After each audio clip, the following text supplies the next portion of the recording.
over the last couple of years, Louisville City and Rhode Island FC have formed quite the rivalry ever since Rhode Island knocked Louisville out of the playoffs just 2 years ago. And they renew that rivalry this Saturday afternoon. Happy to have you with us on ESPN Plus. Alongside Manchester United great Gary Bailey, I'm Joe Malfa. Gary, the story of the week, though, before we get into the game itself, Danny Cruz decides to depart Louisville City, pursues a new job, and we have to take some time to really just digest all he's meant to the club and to the league. And to wish him well in his new adventures at Minnesota. But yes, look at those accolades. I mean, he has probably been the best, the most successful coach in USL history, and he's still relatively young.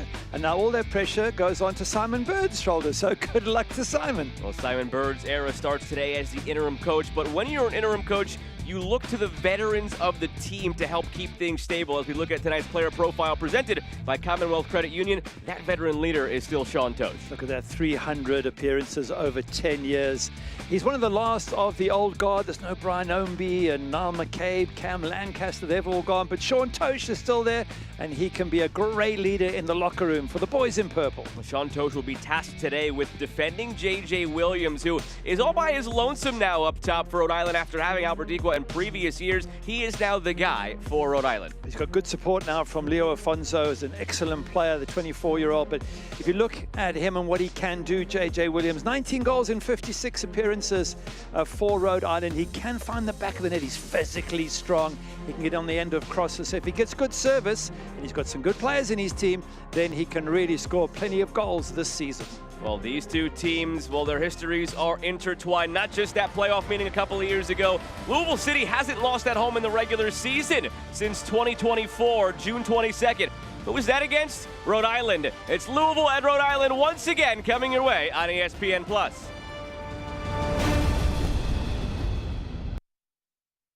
Imagine yourself in a new Toyota. Nice. Yeah.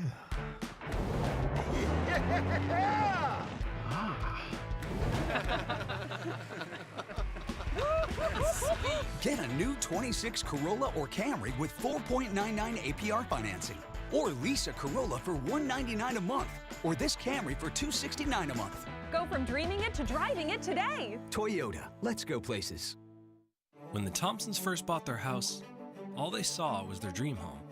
They didn't yet know that with a home equity line of credit from Commonwealth Credit Union, it would be their keys to epic cannonballs and the chance to see the world. As years went by, it allowed them to empower the next generation and make happily ever after come true. Which begs the question, what could your home be doing for you? Let's find out together. Commonwealth Credit Union.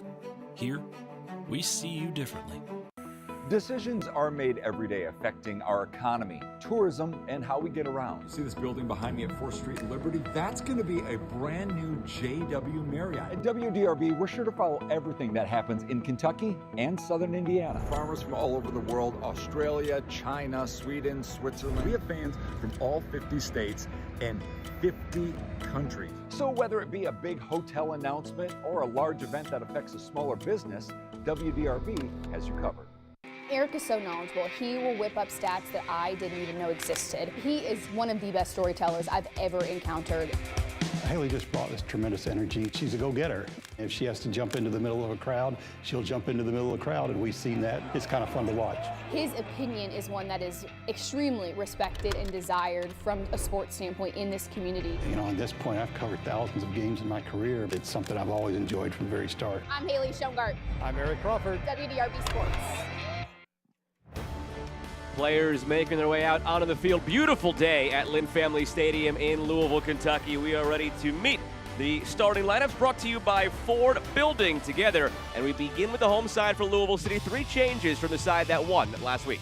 The team that beat Miami FC, the 1 change is in goal. Hugo Faroux, the keeper they've brought in to be the number 1, is the number 1. Ryan Troutman drops to the bench. Manny Perez starts, no Adam McFadden. Zach Duncan gets the midfield role. Kevin Lambert on restricted minutes, and up front, it's a second start for the star striker, Chris Donovan. On the other side for Rhode Island FC, a little bit curious based on their small sample size so far this year. 1 regular season game, 1 Open Cup game. two of the informed players we thought we might see, Logan Dorsey, Nick Scardina, on the bench today. Yeah, I'm surprised by Nick Scardina. He scored a very good goal in the Open Cup and made another. So just two changes from the team that played against Sporting Jacks in the opening league match. Alder Sanchez starts, Hugo Baccarat starts in midfield, as mentioned, Scardino on the bench, and Zach Herivo is not involved today. And they're going to be more in a 4-4-2 shape, that midfield, possibly in that diamond shape, with Rodriguez at the top point of the diamond.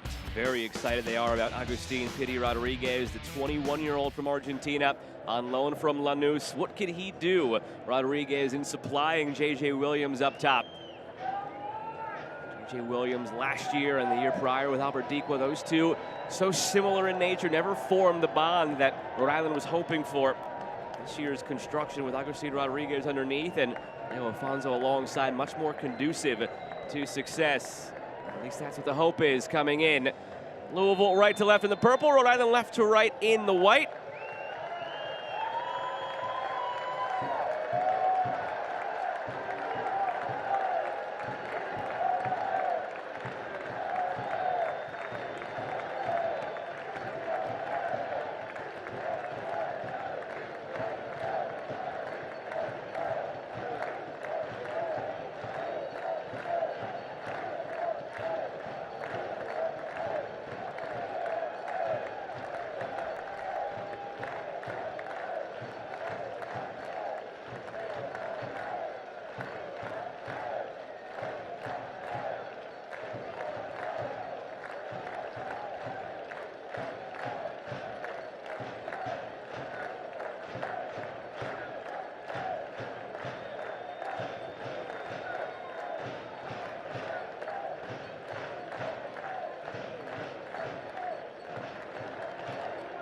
And away we go at Lynn Family Stadium. Good to have you along this afternoon alongside Gary Bailey. I'm Joe Malfa. Not the true first look at Louisville after the departure of Danny Cruz, but the first maybe real look at Lou City in the aftermath. They played in Open Cup against an amateur side, dominated that game. Gary, you were on the call for that one. You can't really quite make heads or tails of what they may or may not look like based on that game. Today is that true first test. Yeah, it was a 2-0 win against Southern Indiana. Both goals coming from Tola Shawamni, who actually put in a decent performance. But you're right, other than that, difficult to tell. This will be a real test for both sides. I think this is a rivalry that's going to go on for a long time to come, because, in my opinion, they're two of the top sides in the East. And Rhode Island have got stronger and stronger every year, made that Eastern Championship final both years. And they're out to sort of stamp all over Lou City's authority, which is why I think this could be a really tough and possibly chippy game here today. Different ways to measure success, especially in a league that has a playoff system and a cup final at the end of that rather than just a regular season title winner. Louisville City have been the best team in the league the last couple of years in the regular season. Rhode Island have found their way through the dark at times in the regular season, but in the playoffs, made it to the final 2 years ago, made it to the conference final last year. So they've been built for that final push at the end. Lou City has been built for the regular season success, and with that, their paths have crossed many a time in the last couple of years. As you mentioned, the rivalry forming, not based on geography, not based on anything like that, based on just good, true competition. Holstead's service will stay in play.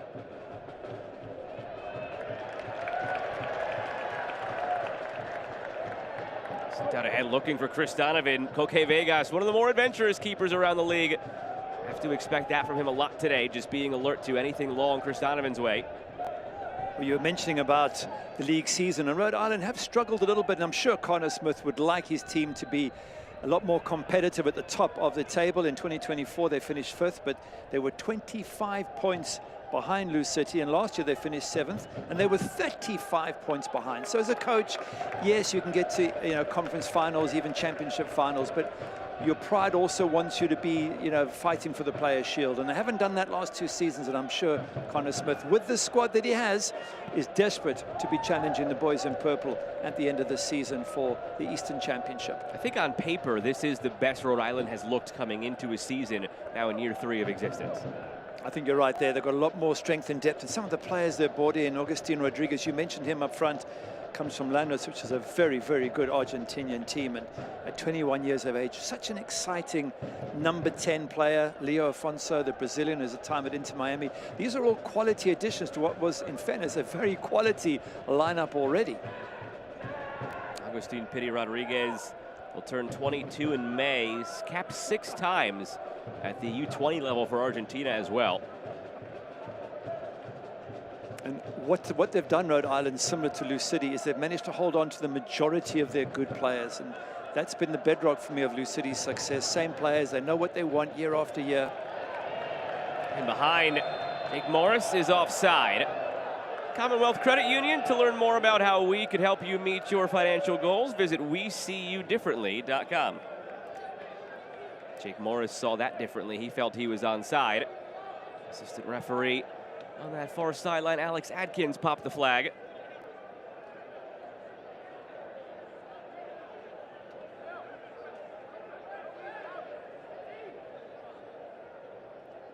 Okay, Vegas has been really the unquestioned #1 for Rhode Island when healthy. There's been times the last couple of years where injury has set him back a bit. But the first signing in club history, the first captain, and the true #1 when available. Last year, Coque Vegas, 22 starts over the course of the season, 12 clean sheets. Annie Perez chasing. Nagarse ushers it away.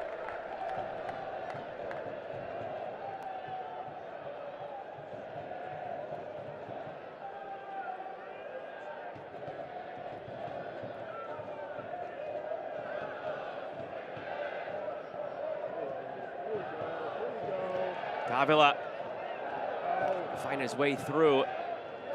And taken aback by Morris. Ray Serrano into the 18, looking back post, sets up in front. Wilson has it blocked and out for a corner. That was so close for Jansen Wilson. Just couldn't get it under his feet initially. And when he does make the strike, it gets blocked.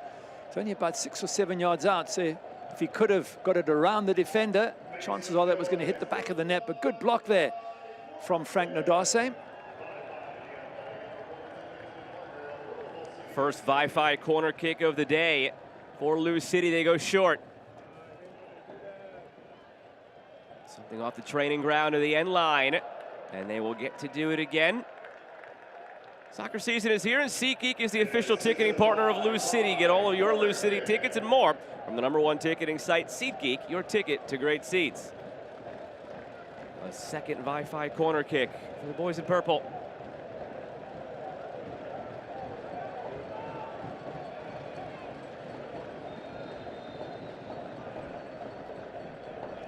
This happens almost at every corner these days. I do have to ask the question, the laws are there. Why must the referee go and explain the laws every time? I'll say something that I think you'll resonate with here, Gary. Blame Arsenal. Yeah, true. Yeah, I'm happy to blame them for anything.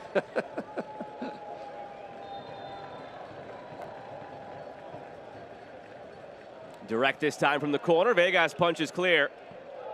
Perez went for the volley, still with it. Annie Perez trying to create a sliver of space, never did, but wins it back. Brandon Days, the 17-year-old, popping it back post. Acrobatic effort to keep it in play by Zach Duncan. To no avail. Sean Tosh back there as well. There's some good pressure coming from the home side there, just probing, ball bouncing around the box, and you just need it to settle for 1 second. Someone can get a shot on it, but good defending from Rhode Island, and this is what we expect from these two sides. I think it's going to be constant battling in both boxes. Quality players trying to get the better of each other, and it's got off to a nice, vibey start. Something else that's a bit of a wrinkle from what may be expected coming in. Looks like Rhode Island are set up in a back five with Sanchez and Nagarse on that left and Quizera on the right. So already the cat and mouse game between Cano Smith and interim head coach of Louisville City, Simon Bird, coming out differently than expected, Rhode Island.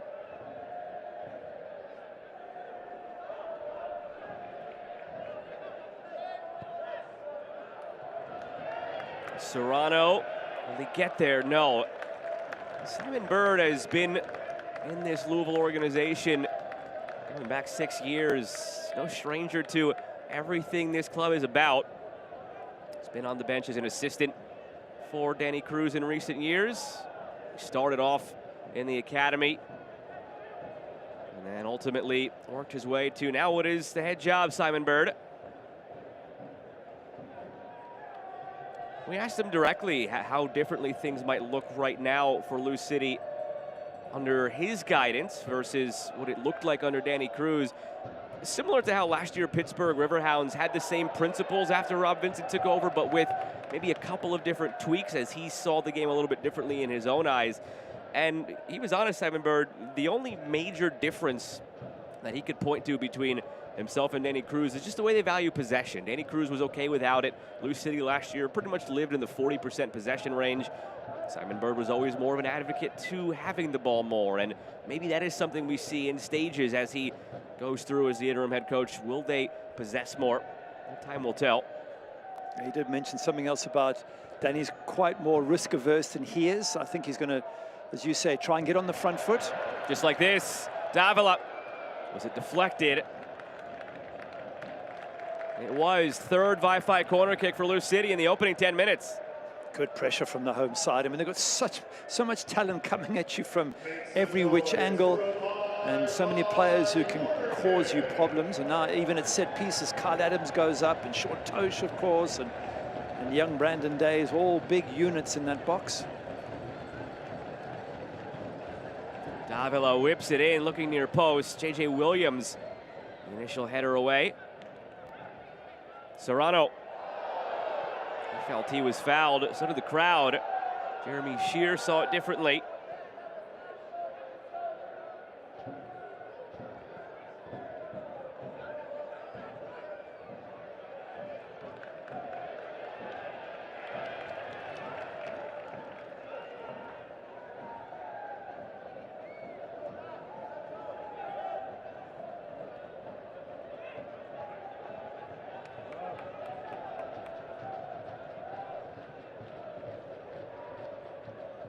On the topic of Louisville possessing more than normal, I don't know if today is the proper gauge for that under Simon Bird, if it'll look like this permanently, because Rhode Island might be among the teams in the league that value possession the least historically. So I think the expectation, whether it was Danny Cruz or Simon Bird coming into the day, was that Louisville would flip the script a bit and be on the front foot, in control a bit more than they tend to prefer.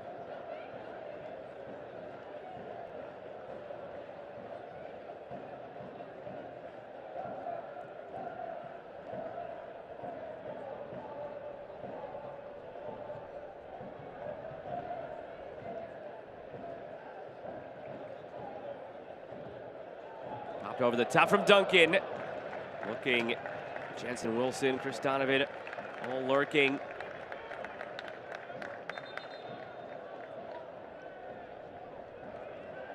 It was Chris Donovan out wide getting the ball. I prefer to have him in the box because he is a fantastic header of the ball. Scored a wonderful goal against Miami FC direct from the corner. And he certainly, I wouldn't want him to move too far away from the penalty spot if I had the choice. Cano Smith would prefer he maybe move further away from the penalty spot as he looks on. Head coach in his third season at Rhode Island, third year of the club's existence. Again, made the final, losing to Colorado Springs in 2024. Lost last year in the conference final to Pittsburgh. He was just paying tribute to Danny Cruz and Lou City, saying what a wonderful club they were and how Danny, from the time he got the job, made them even better. And I said to him, are there any weaknesses you can pick out? He said, well, they're very good at high pressing, but he said when you throw lots of numbers forward, the math will tell you you're leaving quite a few or quite a few less at the back. He said, and maybe we can pounce on that. That's not really a maybe proposition. That is how they pounced on Louisville and beat them back in 2024 as Morris is offside once again. Rhode Island came here in the regular season, June 22nd, 2024, and beat Lou City. Again, that's still the last time Lou City lost at home in the regular season. 25 matches unbeaten since then. Wow. And then in the playoffs, when they came back here, Rhode Island, and beat them on this ground again, similar story. It was getting numbers in behind on the counter, flooding forward. So he knows a thing or two about beating this Louisville side in this building. And sort of exploiting that weakness you referenced, Cano Smith. It is a fantastic run at home since that Rhode Island defeat. I mean, absolutely brilliant by the boys in purple. And they will not want to give it up to the same side again, which also makes, adds that extra spice to this match. There is something to that, though, right? Just certain teams that are problematic for you. Feels like Rhode Island is that kryptonite for Louisville as Quizera feeds it centrally. First time that Hugo Ferrou has had to get involved. Good take from the keeper. Not that it's that difficult, but sometimes they can squirm away from new bodies in front, and you want to get a clear view of that and obviously hold on to it, not spill it at all. Quizera just putting it there, goalkeeper making 100% sure he got hold of that ball. Both players going in for the challenge, coming away with it as Hugo Bacharach.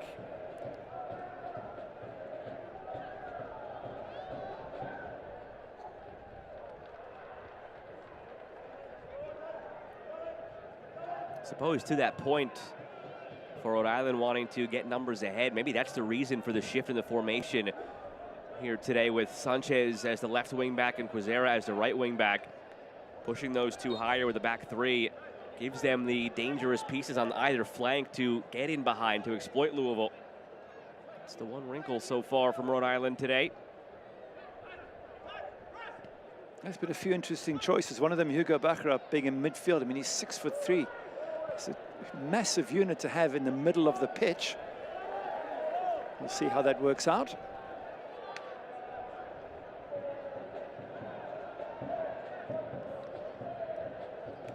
And again, it might just be as to what you said. They'll sit back, they'll soak up the pressure.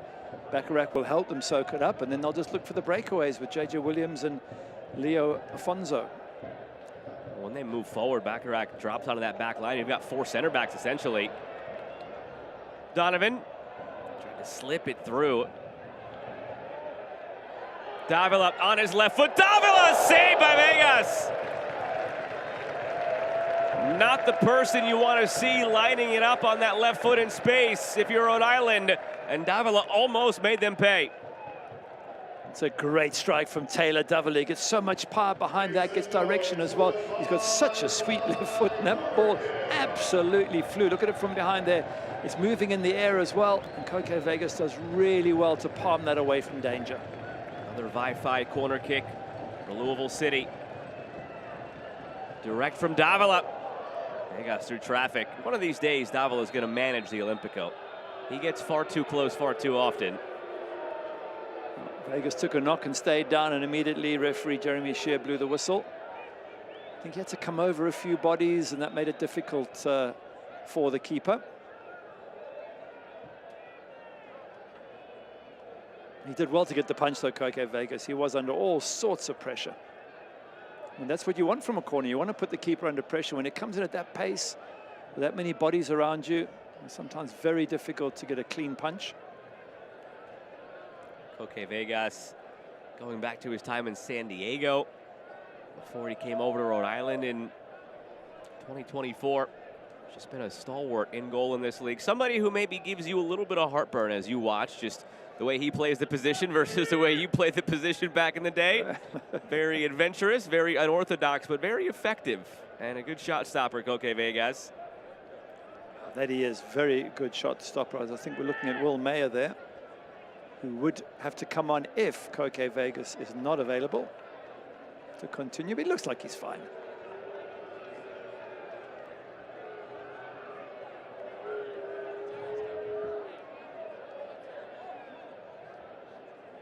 In for a chat with Jeremy Shear.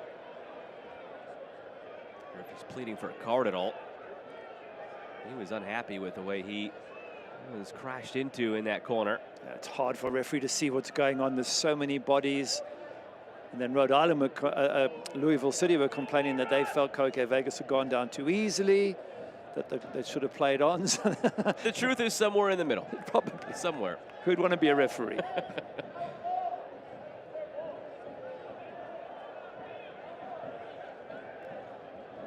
So the question now as to what the restart will be.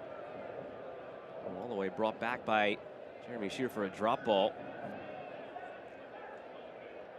Serrano was ready to pressure.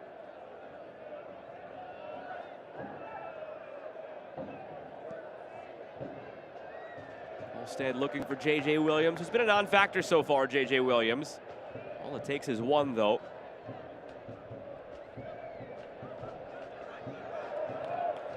Kyle Adams, reigning defender of the year, winning that one in the air. Jake Morris gave it away. Didn't he half win it there? I think he knocked Jose Quezera to the ground. That was a coming together with a big centre back that you don't really appreciate doing when you're a striker. Took a bit of a knock there, Quezera.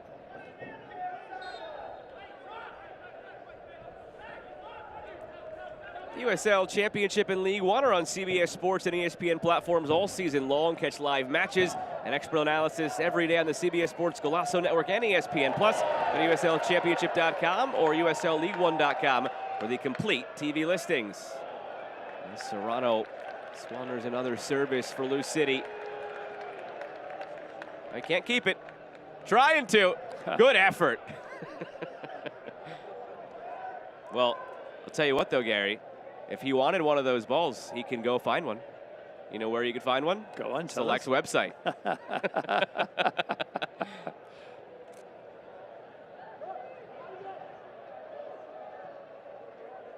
Bent ahead for Leo Afonso.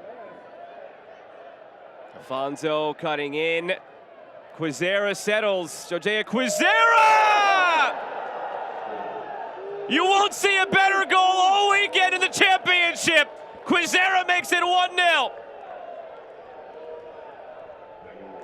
Golazo, golazo, golazo. What a strike. And you could see him just setting it up to bend it around that wall. Nice build-up. Good hold-up play initially by Leo Afonso out wide on the left. But yeah, they're going to do a little bit of a celebration. That certainly deserves it, because when that ball came to him, he knew what he wanted to do, and you're thinking, well, there's only one way you're going to do it, and it's going to have to be in the top corner. There's Afonso there. He waits, and he sees Quezera, sets it up for him, touches. Now, from there, he's not going anywhere. He stood still. One thing on his mind, bend it. Wow, what a strike that is. You couldn't get that strike any better from that position. Had just one goal last season, had 3 the year prior. Always a threat to get up off the back line. Usually we see him on the left, not the right. But he has that in his bag whenever he is sent forward.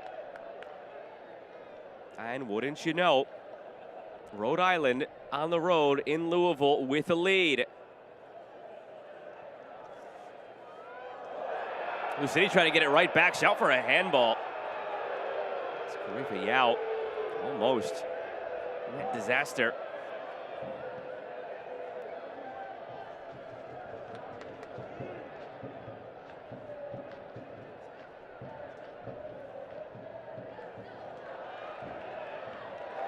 Serrano almost fell for him.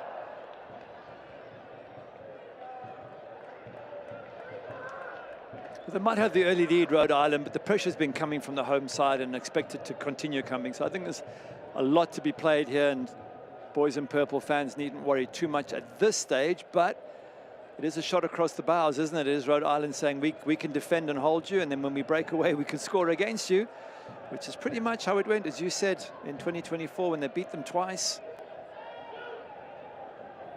Morris looking for Donovan. Back to Morris! Immediate response from Louisville City!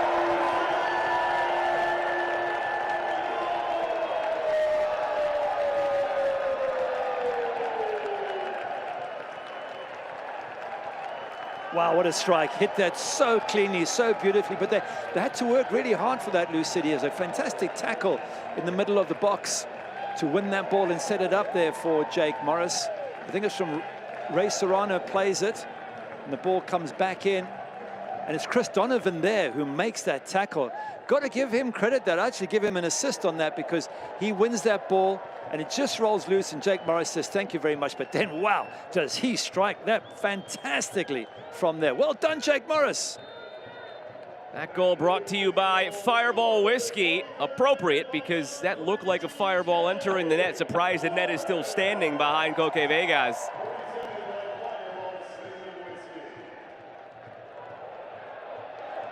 Looking for more. Donovan was onside, but Quezera beat him to the punch. Well, somewhere in there, Gary, I was set to ask you about, well, what does Louisville City contend with now? Does Rhode Island go into a low block? Never mind. Never mind. Well, as we were saying, there was a long way to go, and Lou City have been on the attack the whole time, so not surprised they got an equalizer. And I do think this match will ebb and flow, but again, given the amount they've controlled this match, Lou City, you get the sense that it's on them to break down Rhode Island, whereas Rhode Island will look to catch on the counter-attack.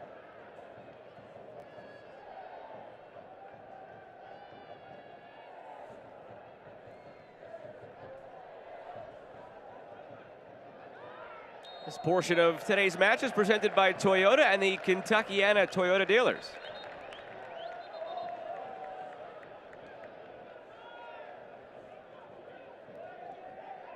Lots of pushing and shoving going on at these free kicks. I always find it frustrating when the opponents, the team that haven't got the free kick, end up picking up the ball and walking away with it and trying to make it look like they're handing the ball over to the opposition, but doing everything but that. And the referee's trying to get the ball. There should be maybe a new rule that just says, hey, once a free kick's blown, if it's not yours, if you can touch the ball, it's a yellow card. Hey, but what's the fun in that? You want well, the gamesmanship, you know? Right, fair enough. Maybe I just feel sorry for the referees. I tried refereeing once or twice, and I tell you what, oh, it's not a pleasant experience. I did it for 8 years. Dropped in from the free kick. And a corner coming, brought to you by Wi-Fi here for Lou City. Then why did you give up being a referee then? Well, now I'm sitting here next to you, oh, Gary. okay. I didn't need the job anymore.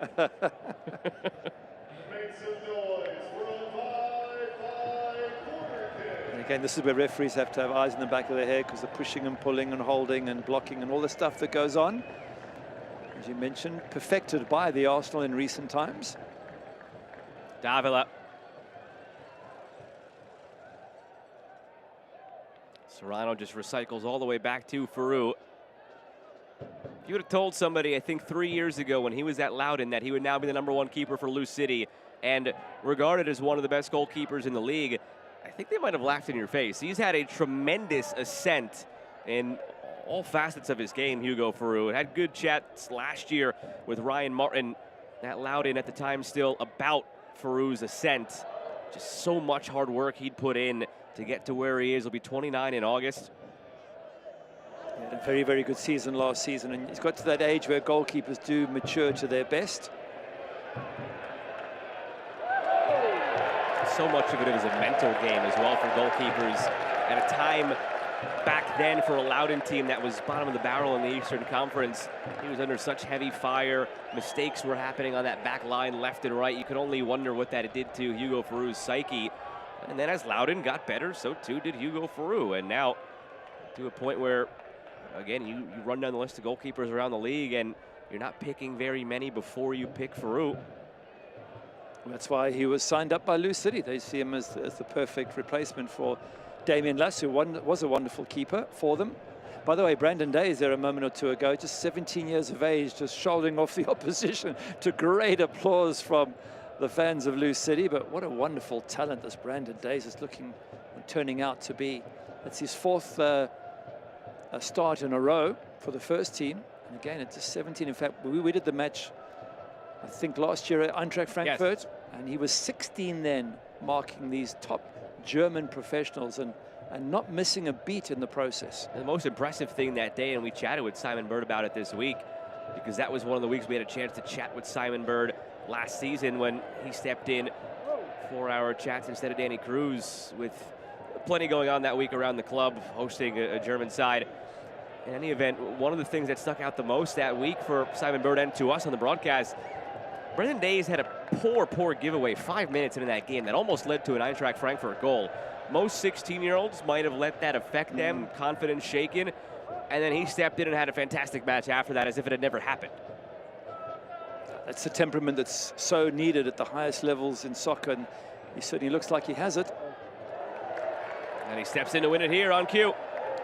Serrano. Leads it out to Morris, who tied it for Louisville.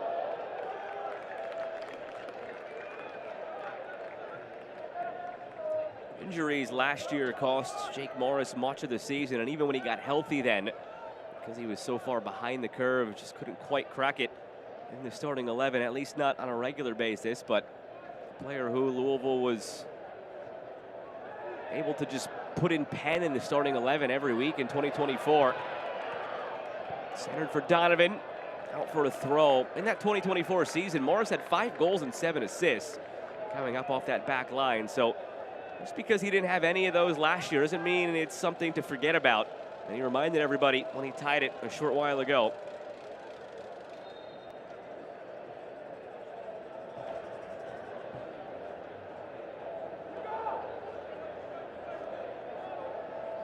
We just hope nothing serious for Zach Duncan there. It's such a terrible injury last year after 4 games, and Danny Cruz, before he left, was telling us that when he came back to fitness and started playing this year, he had a tear in his eye for this young man because it was such a tough recovery for him, and he was so happy to see him back and fit. So I hope that's not a serious knock he just took there.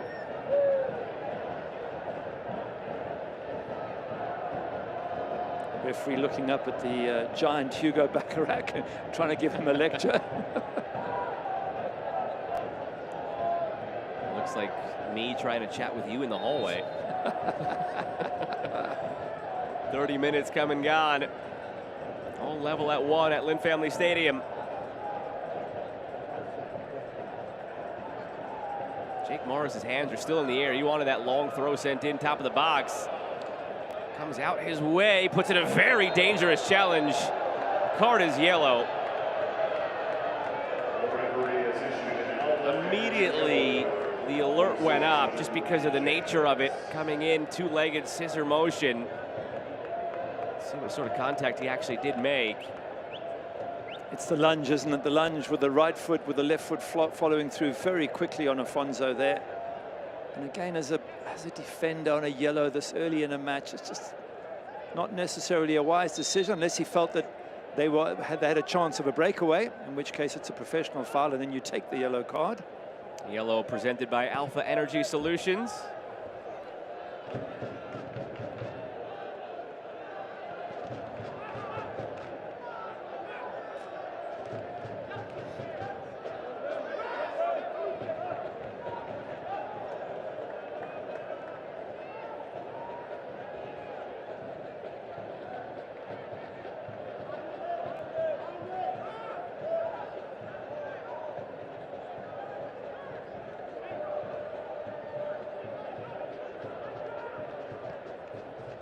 Since Louisville tied it, Rhode Island have not seen much of the ball until now. Sanchez. J.J. Williams back for Sanchez.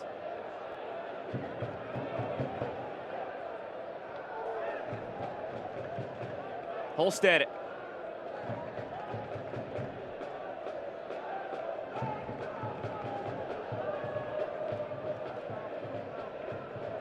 Quizera and Morris battling the 2 goal scorers. Quizera wanted to best his own goal. Pulls it wide.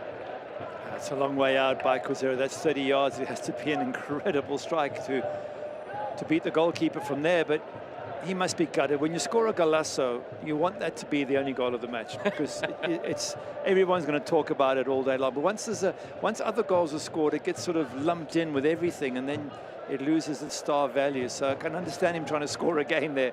He still wants to be the hero tonight. Insult to injury, it was Jake Morris who scored, and those two are marking each other. So now they have to chat about it the whole rest of the game.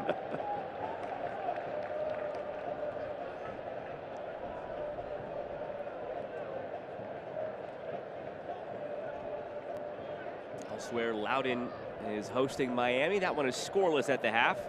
More matches to come later tonight in the championship.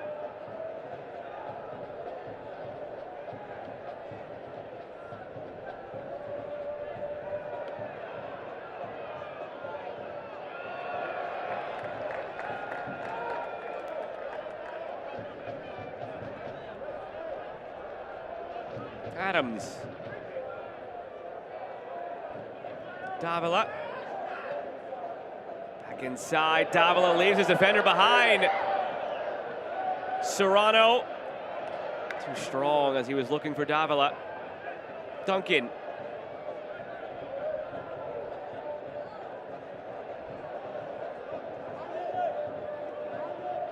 J.J. Williams, here could be the break for Rhode Island. 2v1. Oh, it's Adams who got a piece of it. Afonso keeps persistent. Almost got there. Stoneman. Pity Rodriguez, saved by Farouk.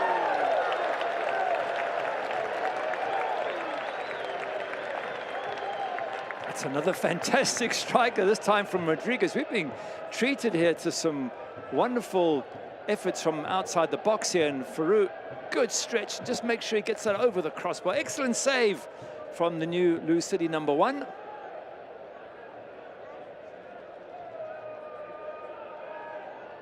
And now a corner for Rhode Island for the first time tonight.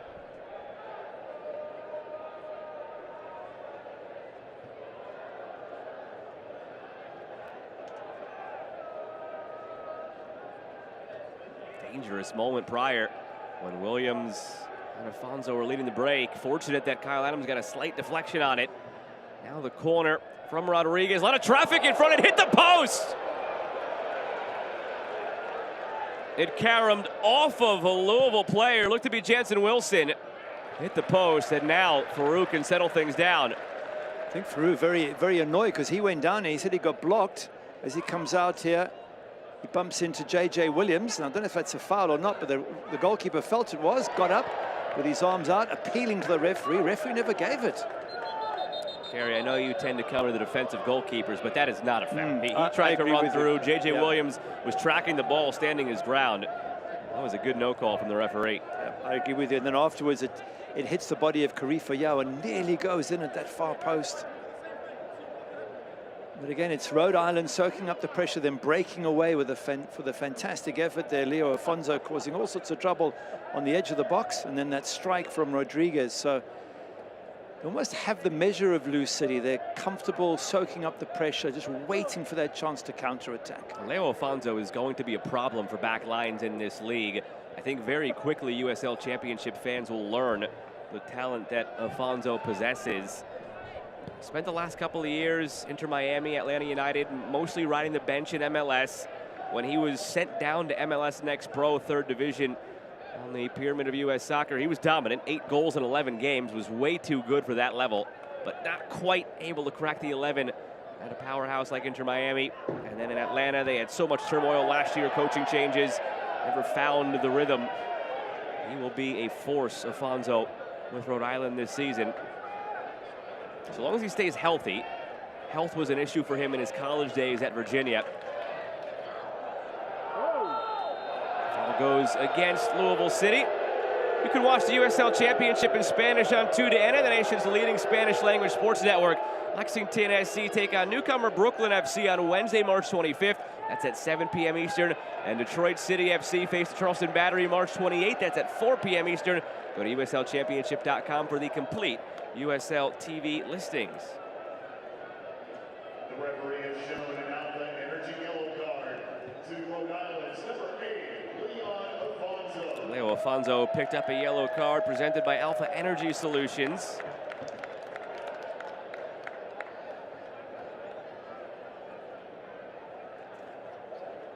There's been a lot of tackles flying in the last few minutes, and just felt early on in this game that this could be a very, very physical match, and I think it's turning out to be that way.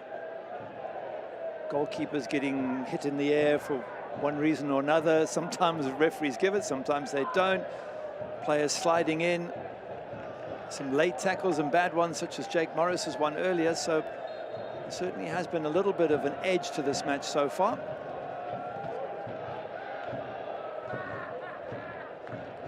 As expected with these two teams coming together. Talk about the Louisville-Lexington rivalry, and something we will see in a couple of weeks in the next round of Open Cup. That one's based on proximity more than anything else for now in the Commonwealth Clash, but these two teams have forged their rivalry in fires of competition, and here goes J.J. Williams again. Williams cuts it back. Fortunate the help was there from Sean Tosh. J.J. Williams did so well there. He got past Brandon Days, and as you say, Sean Tosh coming back to help out makes a fantastic tackle. But that was just one big ball down the pitch, and that's what he can do, J.J. Williams, hold it up and then run at the opposition. Donovan worked back. Wilson, oh, he misfired. Hands immediately go on the face for Jensen Wilson. he's frustrated with himself. Didn't quite catch it, did he? And the goalkeeper gets hit by his own player. Another player is stopped, and I guess treatment for Koke Vegas. And interesting that the free kick, the ball will go back to him, even though it was his own player. So have a look as the ball gets, there's the mishit, so frustrating, and then the players all sliding, and then Bacharach slides into his own goalkeeper.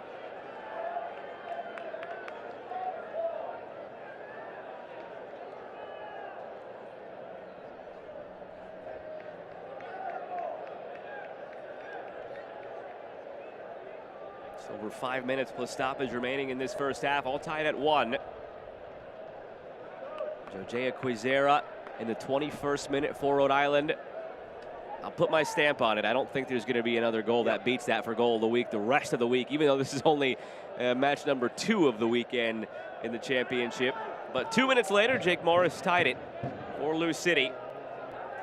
Quizera's goal, not just goal of the week, could be goal of the month, could be up there for goal of the season. That's how good a strike it was. Yeah, when all is said and done, wouldn't be surprising. And you know what? We're the winners if there is a goal that beats it, because that means we get to watch something else spectacular. The thing about that goal was it was the only place he could beat Hugo Farou, and he knew it. He had come to a standstill. He wasn't going to dribble past the defenders. He had one angle to bend it. He knew what he wanted to do, and he was able to execute perfectly. What a brilliant strike. There are goals that are upper 90, and then there are goals that are upper 90. That was the latter of the two.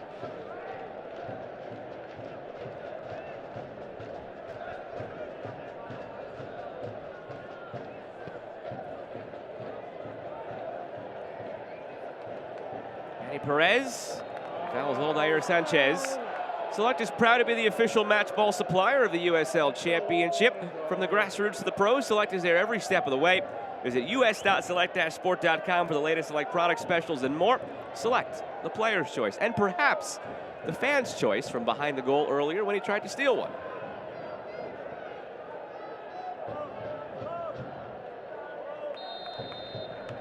Offside the call. J.J. Williams coming back for it.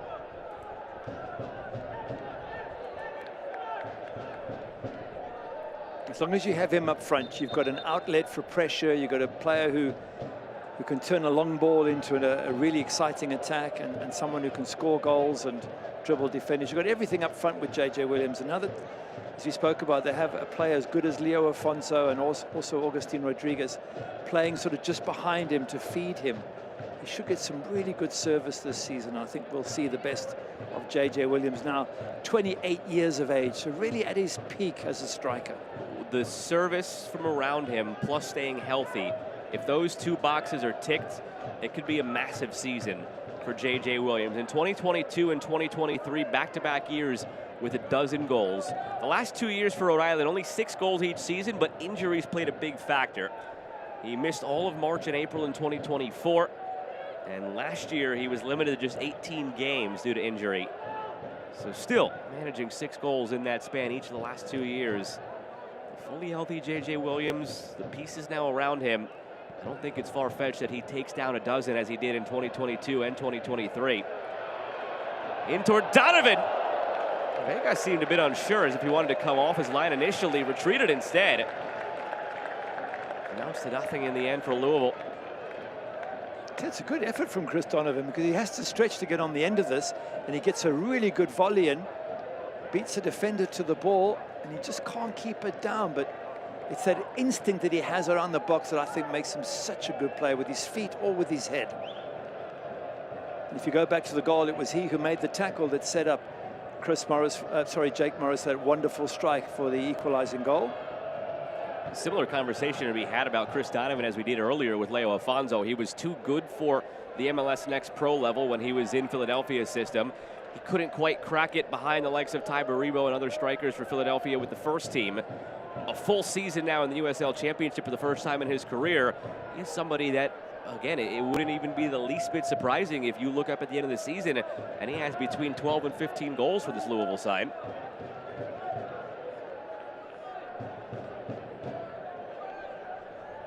It was an interesting conversation.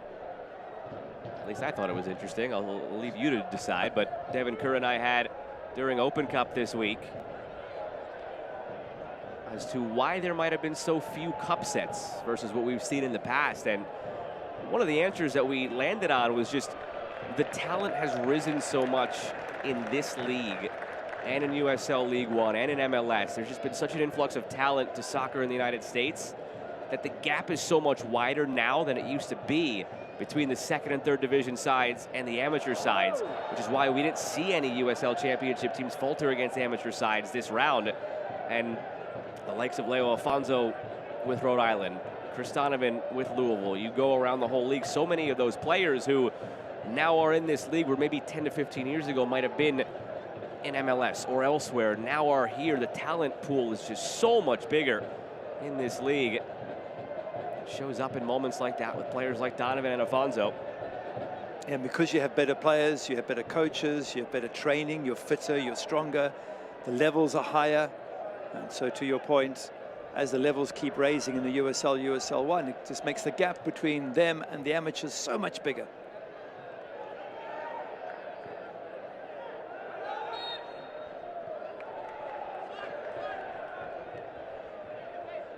A late offside flag popped up there.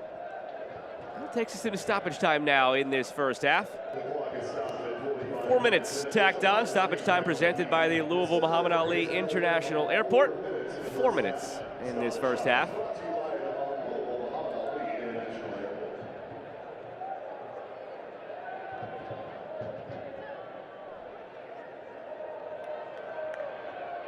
Wilson cut off by Nadarse, and Wilson commits the foul.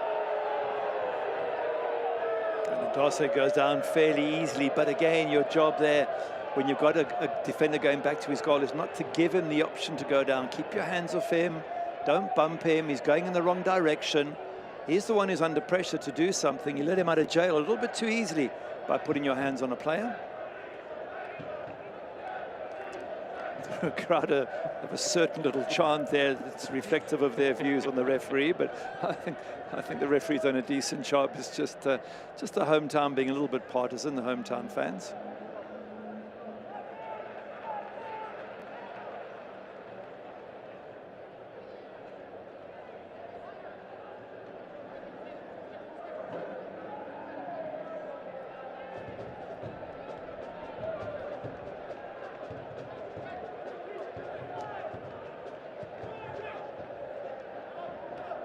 Drifts out of play as Adams looked long for Morris.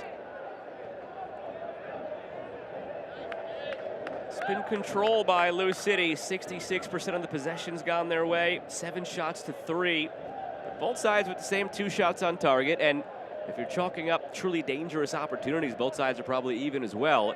Just the nature of the matchup and the ebbs and flows here. Lou City controlling, possessing, Rhode Island banking on the counters and flooding forward when the time is right. I do prefer the position Lou City in because as a coach, I would like to have my team playing on the front foot, being positive the way Lou City are, but then they are at home. And so maybe there's a home advantage that Rhode Island have to take into account. But I think Rhode Island are also built to be a very good counter-attack side, so it suits them to play this style. And it's a good test, I think, early on for Simon Bird, because time and time again, he and before that, Danny Cruz would talk about how well they played throughout the season and then how they would just trip up when it came to playoffs and games in which teams could sit deep and have a low block and make it very, very difficult to score against and then break away and get a goal. So it's something they're going to have to get used to dealing with. Today's a very good example of that. Serrano, shout for handball right on top of it. Jeremy Shear waved it off immediately, and Serrano commits the foul.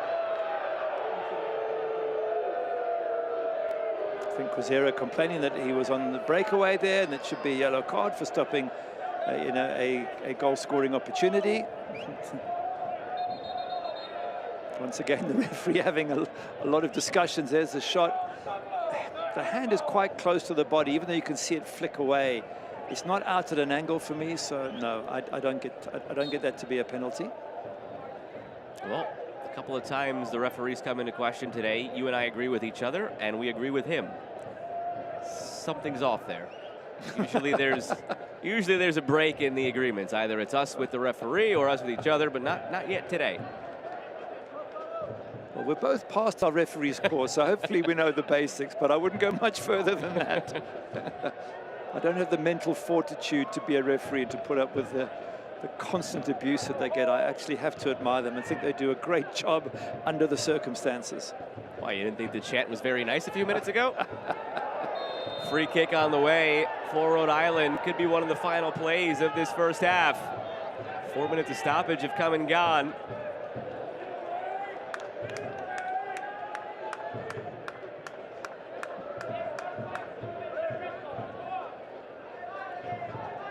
Well, it's a free kick in a situation where you can load the ball in the box, and again, you've got 6'4" Hugo Bacharach alongside Grant Stoneman, Karifa Yao, Frank Nodasi, are all well over 6 foot themselves. You've got JJ Williams.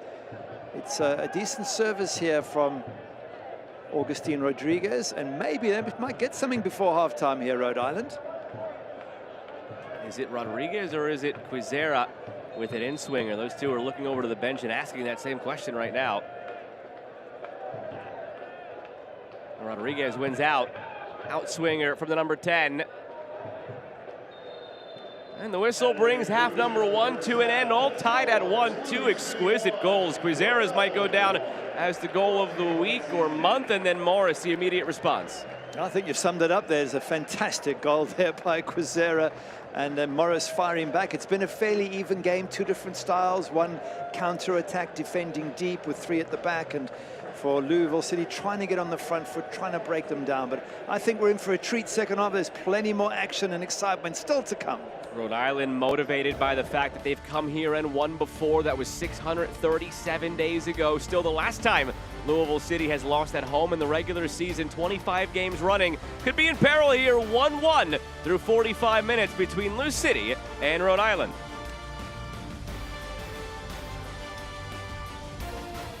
When the Thompsons first bought their house, all they saw was their dream home.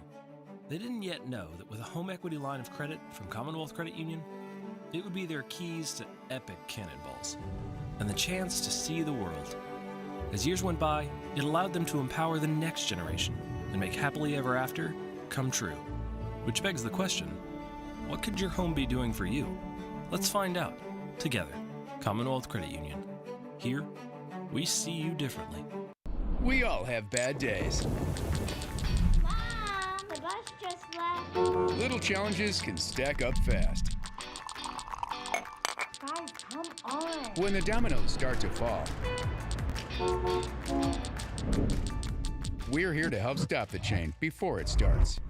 A little bit more busy there on 71. Or a few school delays 15 today. minutes worth of rain. And when you start your day with WDRB mornings, you set yourself up for a good one. Artificial intelligence can show you almost anything in seconds. But have you ever stopped to think, where does it get the answers? AI didn't investigate to uncover the Kentucky driver's license fraud.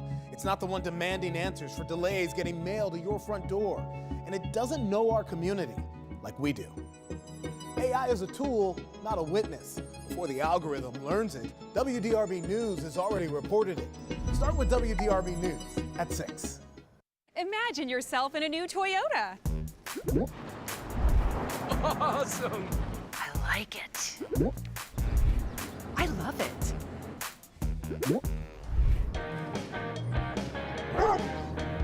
Now get the all-new, all-hybrid RAV4 with a $299 a month lease or 4.99 APR financing. Or the roomy 3-row Grand Highlander with 4.99 financing. Go from dreaming it to driving it today. Toyota, let's go places. At the break in Louisville, 1-1 between Lou City and Rhode Island. It was only a couple of years ago that Rhode Island FC entered the league as an expansion side in 2024, and this league is far from done with expansion.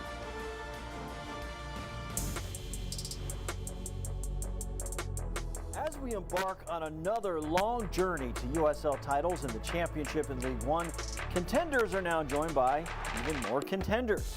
2026 opens the door to 7 new clubs, 2 in the Championship, 5 in League One. Sporting Jacks and Brooklyn FC joined the Eastern Conference in the Championship, increasing the league total to 25 clubs. And another record for League One, with AC Boise, Corpus Christi FC, Fort Wayne FC, New York Cosmos and Sarasota Paradise matching the expansion record of 5 teams just last year. It makes an interesting challenge for all League One teams with playoff expectations, beginning with defending champion Knoxville. And head coach Ian Fuller loves the challenge. What is different this year about preparations for expansion clubs, which means more travel, more talent coming into the league? Yeah, you have to be ready for anything in this league. Yeah. Almost every league in North America is like this. You're going to have expansion teams, a lot of different players. We've got a lot of new players, and we're going to face a lot of new players in the league and some new clubs and some new venues. It's kind of just the trickiness of this league. Do teams coming in just because they're new doesn't mean they're at a disadvantage against, well-oiled teams like yours? No, certainly you've got coaches that have coached in the league and done really, really well come in and with expansion teams. So, you've got a lot of players that have played in the league and played in higher leagues. You're going to have some really difficult opponents, even though they are expansion teams. Last season, FC Naples finished 4th in the League One standings, one of 2 expansion teams to make the postseason. A tough task for new clubs this year as League One grows to 17 clubs. Oh, what a strike!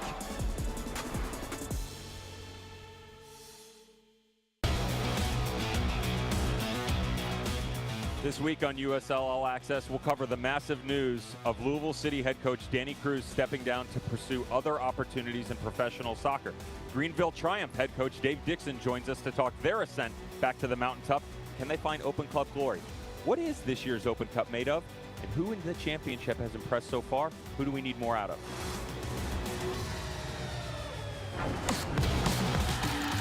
Match day 1, it's the season opener of the USL Championship. No time like the present for these teams to make a statement and begin the campaign on the right foot.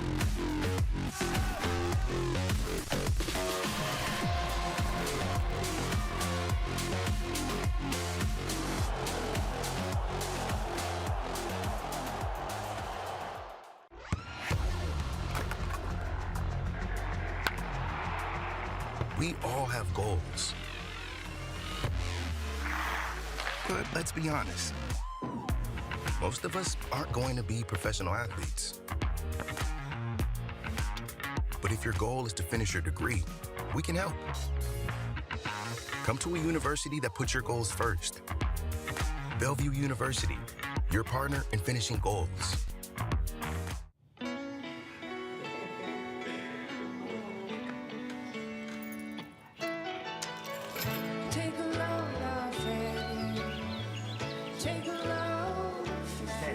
Today, we accomplished nothing. I mean it, not a thing. And it was kinda everything. This spring, stay 3 nights and get a $50 Best Western gift card.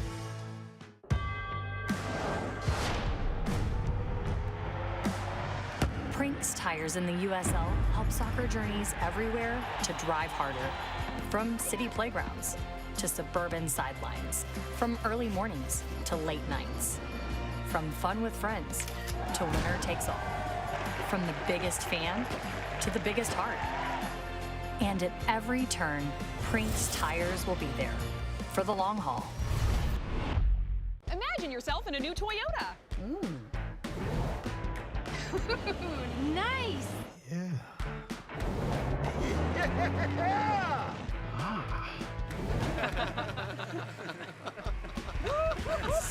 Get a new 26 Corolla or Camry with 4.99 APR financing.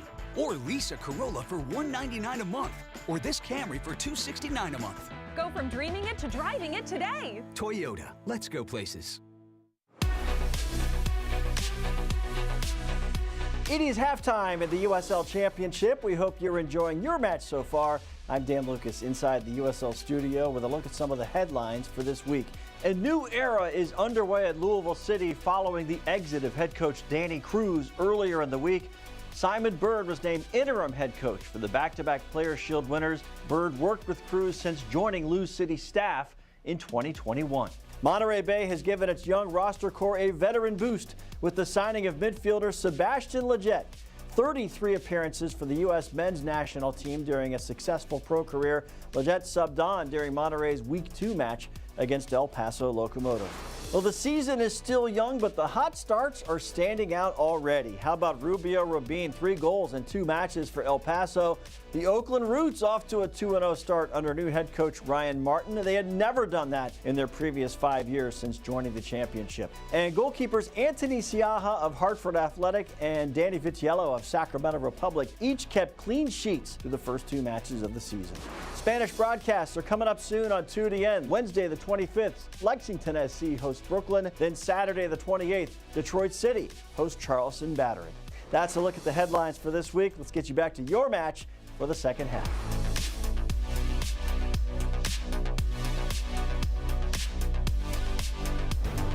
Good to see the fans enjoying a beautiful day at Lynn Family Stadium and some new mascots in town in Louisville to enjoy the days with them. Float the butterfly, Sting the bee.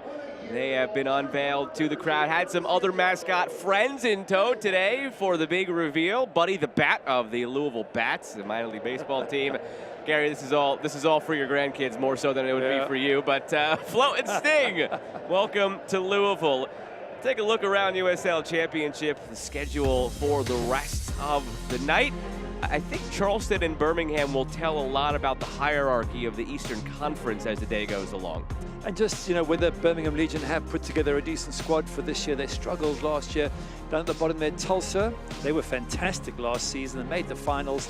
Are they going to be as good? And Las Vegas Lights have been completely rebuilt. Detroit City, interested to see how strong they are. Very physical side. And so it goes on. Tampa Bay have been rebuilt with a new coach towards the end of last year.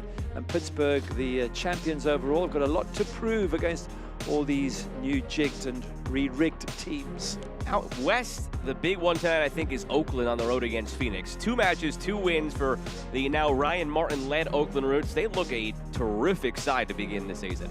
They do, but they're in a tough group there of teams out in the west. New Mexico have had a slow start. Expect them to come bouncing back. San Antonio good. Sac Republic, as always, will be super tough. And Switchbacks, well, they're in a rebuilding phase. So again, very difficult to say what the season's going to be like. We were talking about it. There's so much possibility at this stage for almost every club. Well, fans ready for half number 2 to begin here. Louisville 1, Rhode Island 1. Terrific first half it was. We'll see if the second half can follow suit.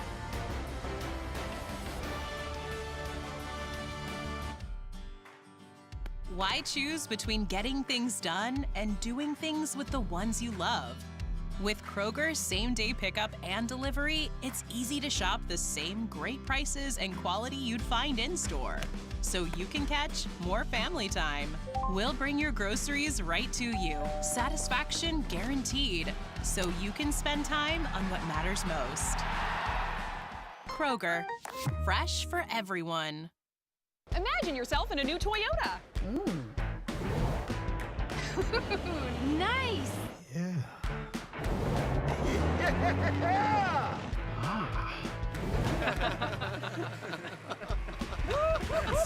Get a new 26 4Runner with 4.99 APR financing. Get $5,000 cash on 25 Tundras or 2.99 plus $1,000 APR cash on a new 26. Go from dreaming it to driving it today. Toyota, let's go places. Why choose between getting things done and doing things with the ones you love? With Kroger's same-day pickup and delivery, it's easy to shop the same great prices and quality you'd find in-store, so you can catch more family time. We'll bring your groceries right to you, satisfaction guaranteed, so you can spend time on what matters most. Kroger, fresh for everyone. Imagine yourself in a new Toyota. Awesome. I like it. I love it.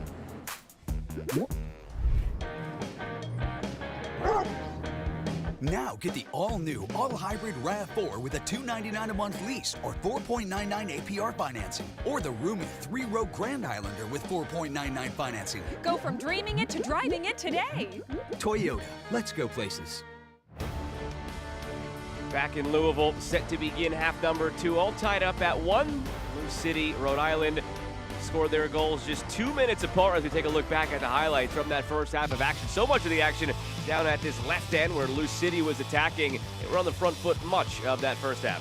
And Taylor Doveler gets a wonderful strike in here, which is beautifully saved by Koke Vegas going to his left. A little bit too much time. You give Taylor Doveler time from there, he will put some power behind that strike. Koke Vegas coming up big. Almost went in. The way the power and the spin were on that, it went behind Vegas, but the spin kept it out. And then, all of a sudden, Rhode Island starting the counterattacks and finding a brilliant moment from Jose Quizera. Absolutely. He holds it here. There's only one place he can go, and that's to bend it around the defender into that top corner. He's had a look already. He knows what he wants to do. He executes absolutely perfectly, and well set up there by Leo Afonso. The lead lasted 2 minutes, and then Jake Morris does this.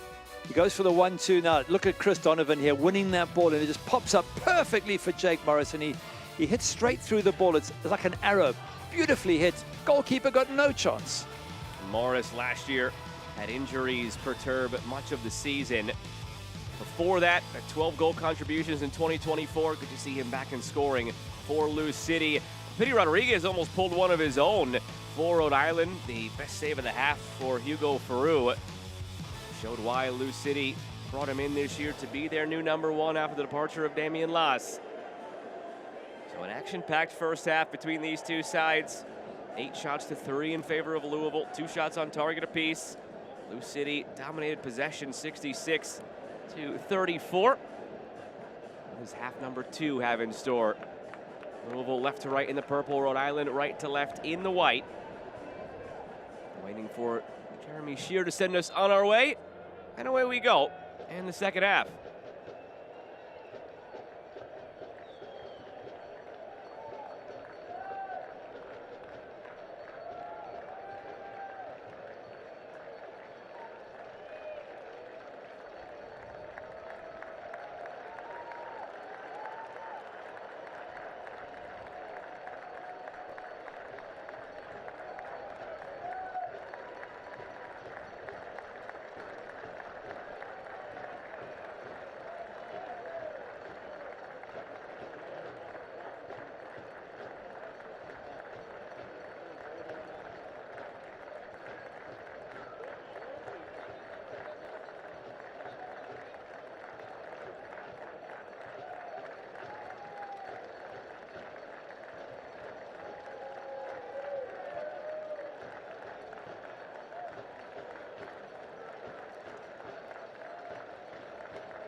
This portion of tonight's match is presented by Toyota and the Kentuckiana Toyota dealers. Good to have you along on ESPN Plus with Gary Bailey. I'm Joe Malfa. Just looking back at that first half, the stat that stands out for me, touches in the opposition box, 18 for Lou City, 2 for Rhode Island. And yet how many shots on target? 2 each. So basically Rhode Island have had 2 chances. They've hit the target both times. And they've scored 1 goal. Whereas for Lou City, they've had a ton of opportunities, a ton of creativity, and come up with the same thing, 2 on target and 1 goal. So it's that efficiency around the box that Lou City have to work on. Something Simon Bird said, he wants more from his team this year, creating good opportunities in the opponent's box. Easier said than done, that's what soccer's all about. So, but he certainly has the players who can start to achieve that here in the second half. First half, though, just not sharp enough from Lou City to break down Rhode Island, other than that one occasion, that shot from Jake Morris. While we were at halftime, the other match in the early afternoon window did go final. Loudoun and Miami finished to a scoreless draw. First point of the season each for Loudoun and Miami. Miami lost last game against this Louisville side. Serrano. Through for Wilson. Jansen Wilson feeds it in front. Picture perfect start to the second half. Zach Duncan for Louisville.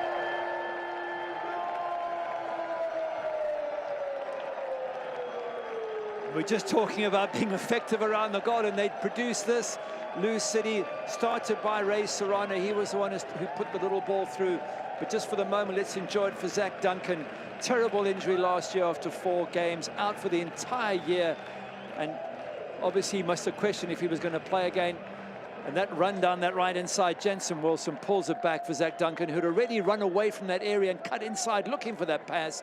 He knew it was coming, got himself in the right position, finishes it. What a wonderful moment there for the Australian after his terrible injury problems of last season. Zach Duncan in 2024, a key piece of the Memphis team. More so in a reserve defensive midfield role, just a goal and an assist to his name, box-to-box type midfielder, very workmanlike. Last year, he was expected to be in a more creative forward advance role for Louisville until that injury that you referenced. In the 4 matches he started before injury, he had 2 assists, so the early returns were there that he was going to be exactly what Danny Cruz hoped he would.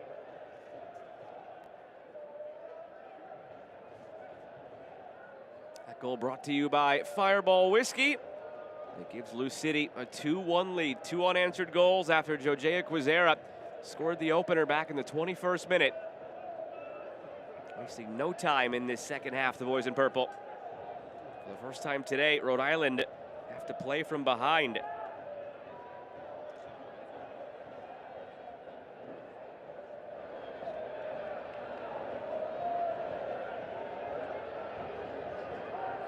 Williams working his way through, still somehow with it. Finally lays it off. Quizera again, save made, loose in front. All the way across the 6, misfired in the end. Now Alfonso scratching his head, wondering where that strike went wrong. Well, it's a decent strike that's going to come in here, and Hugo Farouk pushes it out along the touchline at a very, very tight angle. Very difficult for the Brazilian Leo Afonso to squeeze it in from there. I guess you have to give the goalkeeper credit, even though he couldn't hold it. At least he pushed it away from trouble. It would have been a wonderful strike from that angle to have got that in the back of the net.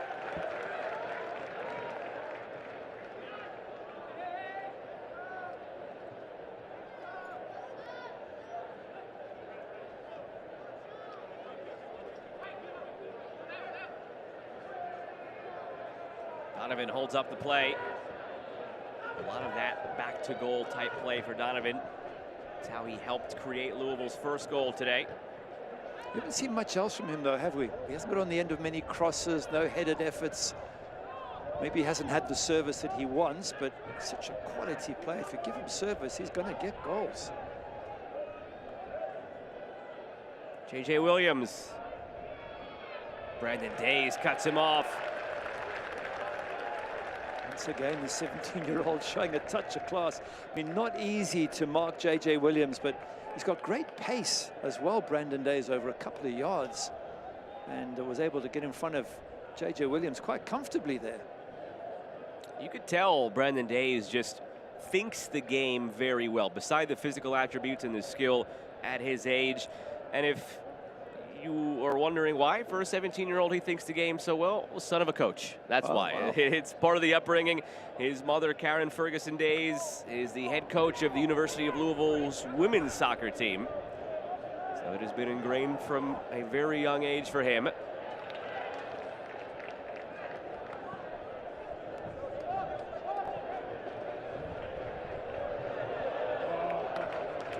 What's interesting now, Rhode Island have pushed their players up a little bit. They've gone from that sort of soaking up the pressure from the first half to now having to be on the front foot because they are a goal down. I wonder if that opens up opportunities for Chris Donovan to get this sort of long ball over the top and so he can counter into a little bit of space.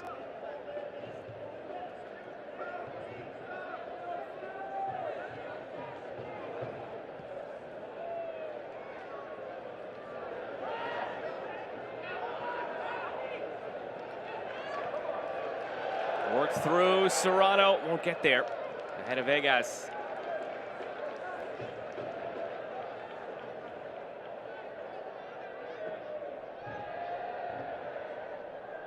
Quizera.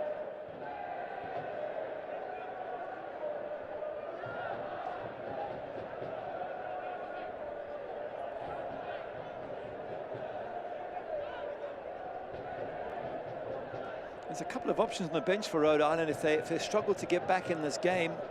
I've got Nick Scardino, who scored a goal and made another one, coming on as a sub with, what, 15 minutes left during the midweek, so he could really be a good option. They played against Faye Lens, an amateur side, and won 4-0, but he looked sharp. And then Logan Dorsey got the goal in the opening match against Sporting Jack. So 2 goal scorers on the bench there for Kano Smith if the current set of players can't find a way through against this Lou City defense.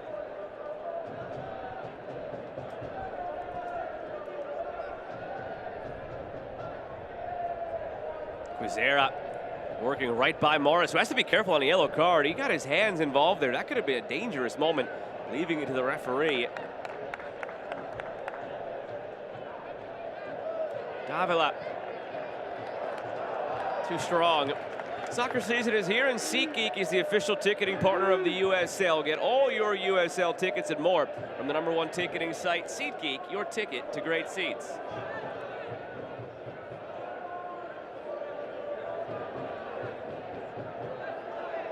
Those SeatGeek tickets had their admission price made well worth it by those who watched Taylor Davila last year, the league MVP. For all he did in the midfield for Lou City. 4 goals, 9 assists last season, and so much else that doesn't show up in the stat sheet. It's very clear that he was a cut above the rest all of last season. Quality across player. everything. Yeah, Everything. wonderful player, 100% correct.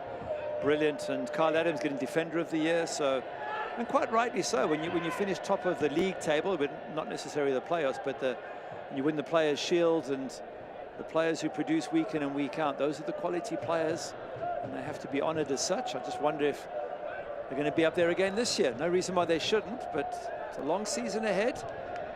Maybe Chris Donovan will get a whole bunch of goals. He could be featured if Lou City go on to win the Players' Shield yet again. Only time will tell.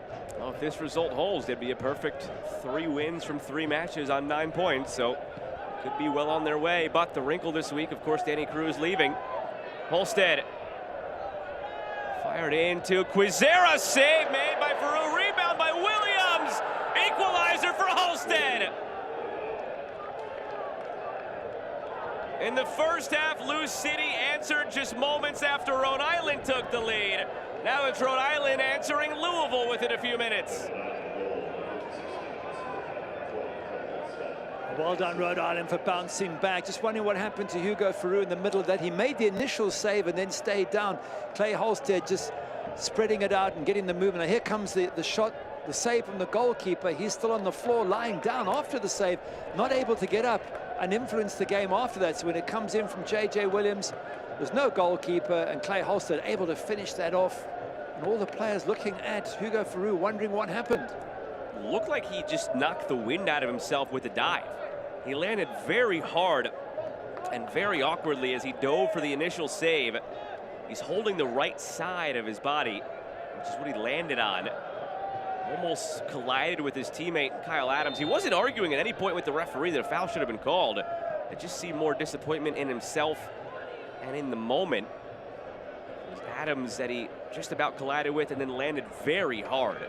But even if you land hard as a goalkeeper, even if you're out of breath, you get up and you try and sort of impact the game, wait for the ball to go out, and then you go down for treatment. He stayed down immediately, which is very, very surprising.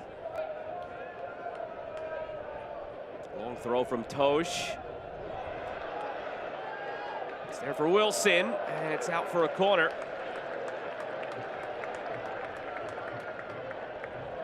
I'll take you back to our best look at Farouk. Watch as this comes in. He dives for the save, and right there he collides with Kyle Adams and lands on that right side.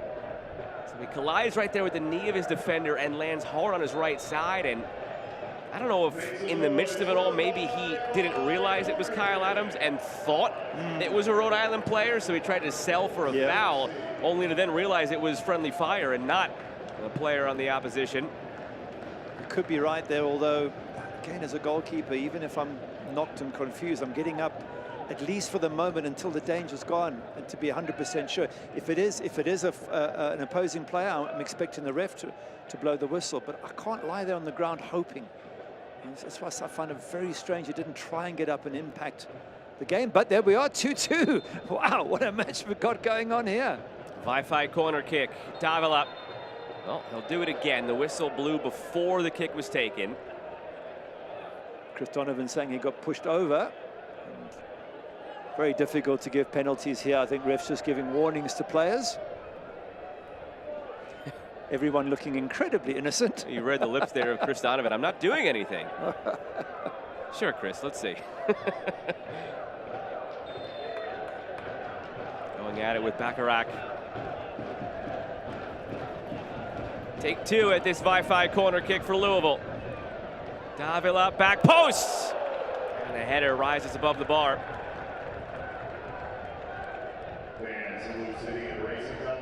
In the first half, Louisville tied it 2 minutes after Rhode Island took the lead. And officially in the second half, Rhode Island ties it 8 minutes after Louisville took the lead.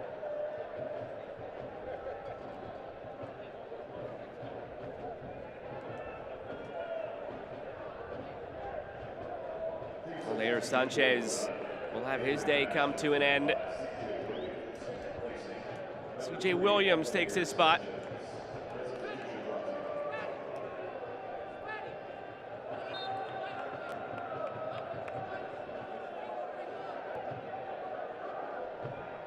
We'll start getting a lot of changes now. Certainly, if you're looking at the bench for Lou City, who would want to go on and win this match at home, Kevin Lambert's available, limited minutes to about 30, so good time for him to come on. Mukakale, of course, if you want someone to dribble in the box and create a goal, as he did on opening day against Lexington, then he could be a good option.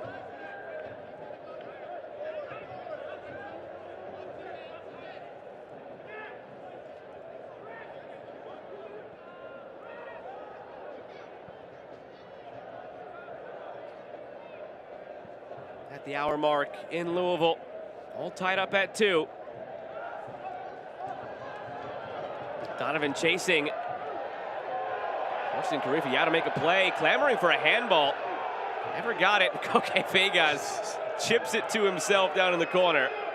And now releases.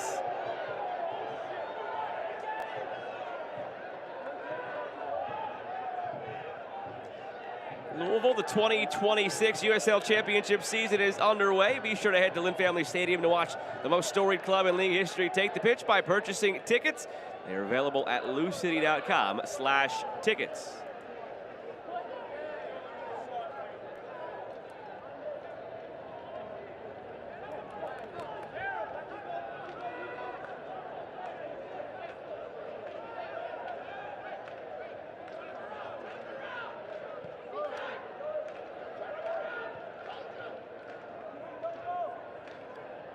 Stoneman. Holstead.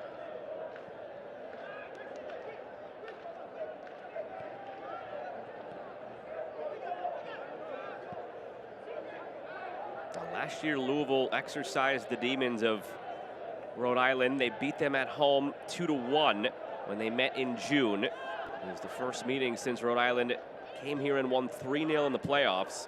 The regular season meeting that Rhode Island won was a 5-2 scoreline back in June of 2024, which is still the last time Louisville has lost at home. 637 days ago, 25 unbeaten since then. They're 8 games off the pace of the Richmond Kickers record from a decade and a half ago. 33 matches unbeaten at home. If this holds, the unbeaten streak would reach 26, but I think Louisville would rather it be with 3 points and not just 1 earned on the day. Rhode Island have ample opportunity now after finding such a quick equalizer to go ahead and maybe end that Louisville streak. Donovan turns inside on Yao. Donovan has inside track on Carifiao, brought down. Free kick, and is it a red card or a yellow card? It's yellow, and Louisville might argue that. That was a last man situation, potentially. And it was a tug on Chris Donovan's shirt, is what he's saying. It was a clear professional foul. The referee once again having to deal with everybody's opinion. It does get past Yao here, and there's a pull on top. Now, was there cover? I think there probably was just enough cover. There's no question there's a pull, no question it's a yellow card. Was there cover on the inside from Hugo Bacharach? I think probably just enough. This is our best look Bacharach was close, and on the backside, even Stoneman. Yeah. You could see where Louisville's coming from, but you zoom out, you do see those other couple of guys in the vicinity. It's an Alpha Energy yellow card to Karifa Yao. Still a terrific spot for the free kick.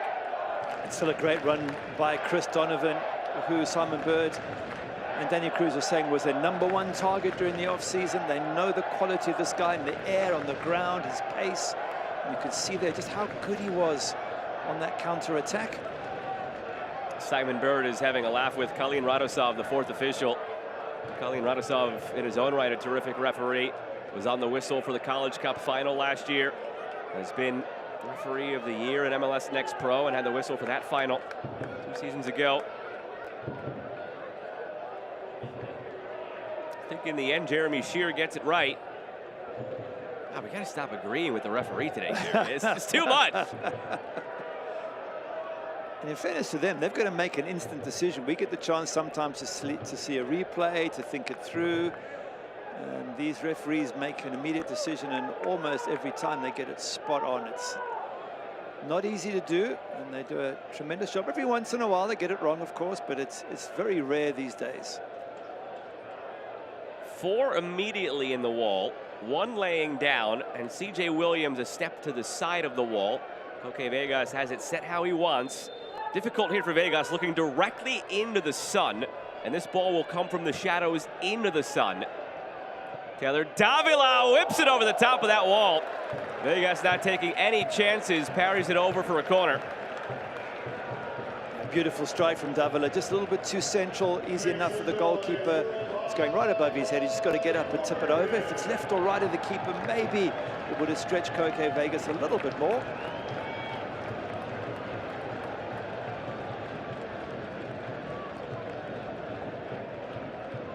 Davila's Wi-Fi corner kick.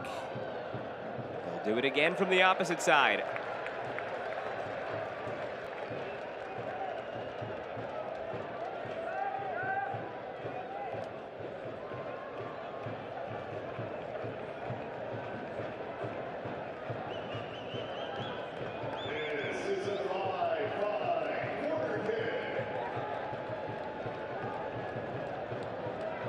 This Wi-Fi corner kick positioned by Jansen Wilson. Louisville philosophically tend to prefer the in-swinger, so Davila gives up the duties here.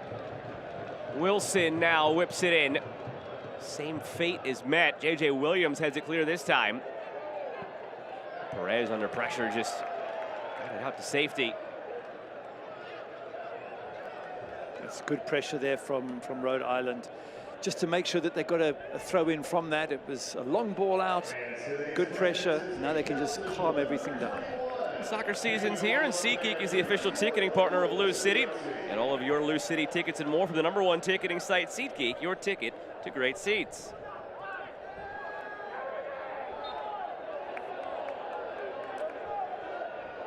Players are really starting to get stuck in now between these two sides.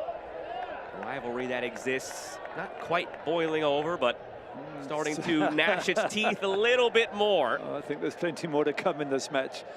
I think, to be honest, looking at it from the outside, it's Rhode Island saying, we're up there with you now. We've strengthened our team. We have quality players. We're not coming here just to make the numbers. We can win, and we believe we can win, and we can believe we can actually end up above you in the league table. It's that sort of planting the flag moment that's happening here with Rhode Island, because they have such a good squad. And of course, if you're Lou City, you're saying, no, no, no, no, no. We're the big boys in town. Let us show you who's the boss. And right now, they're sitting level at 2-2, and this could go either way. That'll be multiplied tenfold, that sentiment, if Rhode Island can leave here with a victory today. To bookend this Louisville unbeaten run at home by being the team that slays them each time, and in between there, again, that's a regular season streak. In between there, they also slayed them on this field in the postseason.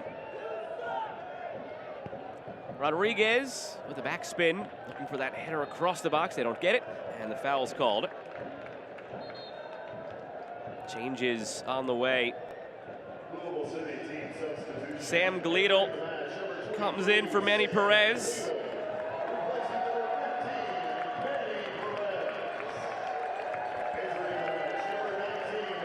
It'll be Zach Duncan leaving to what should be a nice ovation, scoring for Lou City after last year. All the injuries, all the games rather cost because of the injury. Only played 4 games. Babacar Niang comes in. Substitutions brought to you by Kentucky Lottery. Fueling imagination, funding education, Kentucky Lottery.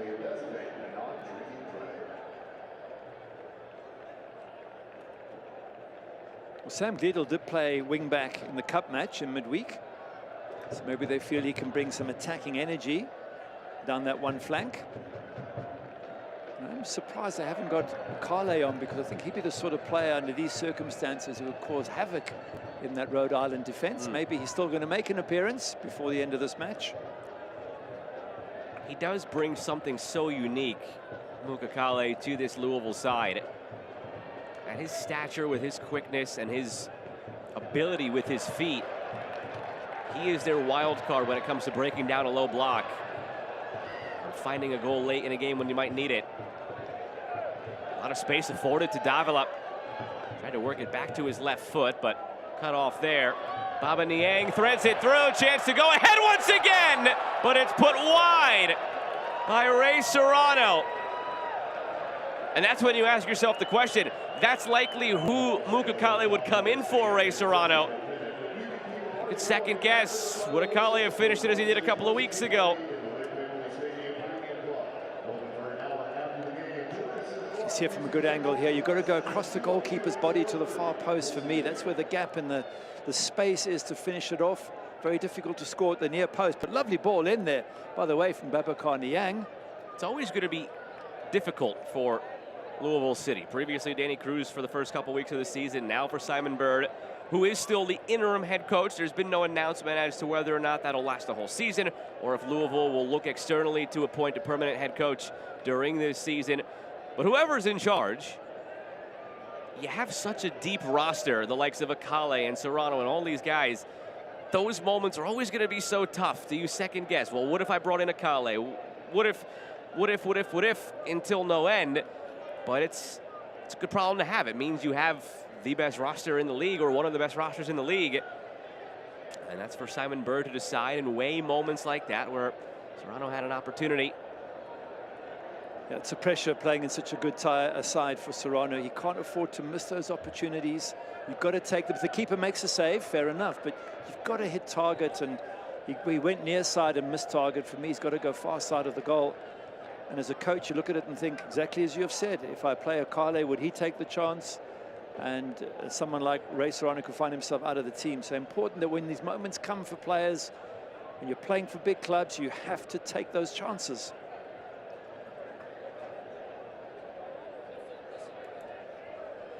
Agustin Rodriguez being ushered off by the trainer.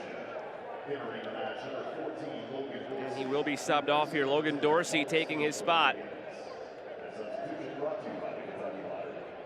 He played midweek in the cup, Logan Dorsey. Just ran and ran and ran. Had opportunities, had a very good opportunity to score a goal from 3 yards out and missed. But to be fair to him, he scored in the opening match against Sporting Jack. So expect someone with a lot of energy here running around looking for a chance to put his team ahead. Comes over from Minnesota United's organization. In MLS Next Pro last year with Minnesota 2, he had 12 goals in 22 matches. And this is a little bit of a homecoming. Not really, but sort of. He played his college days at the University of Kentucky in 2023 and 2024, Logan Dorsey.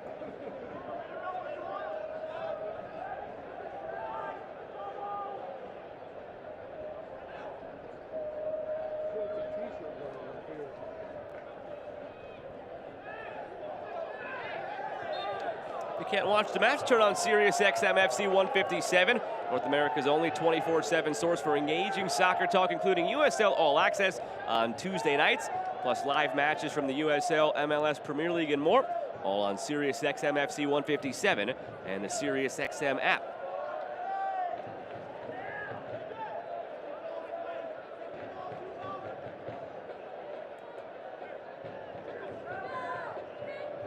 A goal in each half for both of these teams.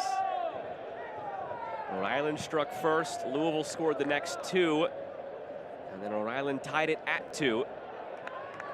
In the 56th minute, Clay Holstead, who's on it now. Quizera. Quizera's cross took a deflection. JJ Williams, a snapped header. Didn't get enough on it. Has been a much better second half by Rhode Island. The first half, they really did have to absorb a lot of pressure and play on the counter-attack. But in this second half, they've begun to dominate, if not dominate possession, certainly share equal possession with Lou City, creating an equal number of chances, probing, looking for opportunities. And they're beginning to grow into this game. And Lou City have some work still here to do if they want to win this. Got to start keeping this ball now. When they get it, got to keep possession. Jansen Wilson could be off to the races. Wilson looking across for some support, cuts it back. Still Jansen Wilson earns a corner, but waited maybe too long. He did. He had bodies in the box. He knows it. I wonder if he couldn't have laid it across when they had the first opportunity. Then he cuts back, and then more bodies, more defensive bodies arrive. But lovely play, great counter-attack play there from the boys in purple.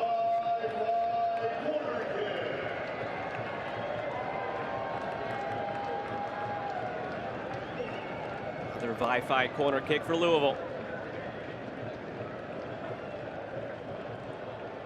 Davila drives it near post for a throw.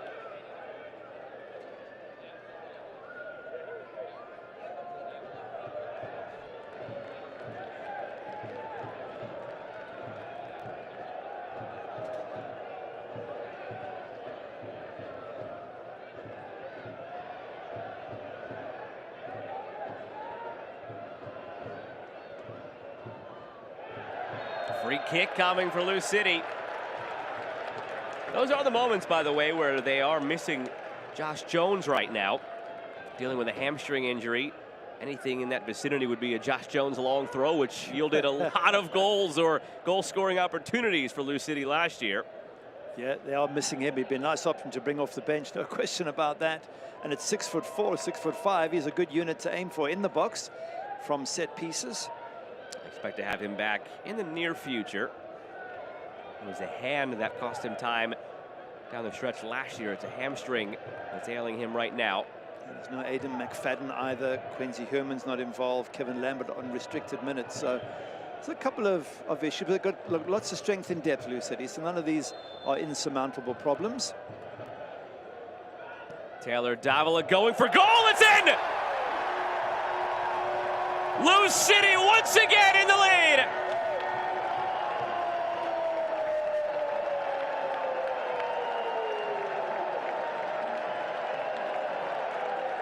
That's quality to come back yet again, Lou City, and take the lead from a set piece. Looked like it was a header at the near post. Kyle Adams pointing up. We'll have to confirm who actually got that header, but nice ball whipped in from Davila. And yes, it is Kyle Adams. He gets the head. He gets the header from literally a yard out. So where were the defenders is the first question you have to ask. Could goalkeeper have comfort? But from a Lou City point of view, well done, Kyle Adams. That's a vital goal. And now, are they going to get a strangle on this game or not? To your point, total defensive failure from Rhode Island. It looked like Davila was just smashing it on goal himself almost, the way he whipped it toward the near post. Adams is just standing right there in front, getting reacquainted with the former teammate. Kyle Adams was the center back for Coque Vegas back in San Diego for a couple of years. That goal brought to you by Fireball Whiskey. Kyle Adams, All-League first team and Defender of the Year last year. That's just his 5th goal in his time in USL Championship, going all the way back to 2018 with RGV. I'm just surprised because normally at the near post, that's where you have 2 or 3 defenders, even if they're just marking space. You always have someone there to cut out that bending ball that's bending into the near post. And yet Kyle Adams was almost, and he wasn't the only one. There was a couple of Lou City shirts literally unmarked. I'm just not quite sure what was going on with Rhode Island, whether they were having to play, well, if they were playing zonal, they would have marked that area. So I'm assuming they were playing man for man and someone let his man go. But to be able to head it in unmarked from 2 yards out. That's not the best organizational defending there by Rhode Island, who normally, to be fair to them, are very, very good when it comes to defending.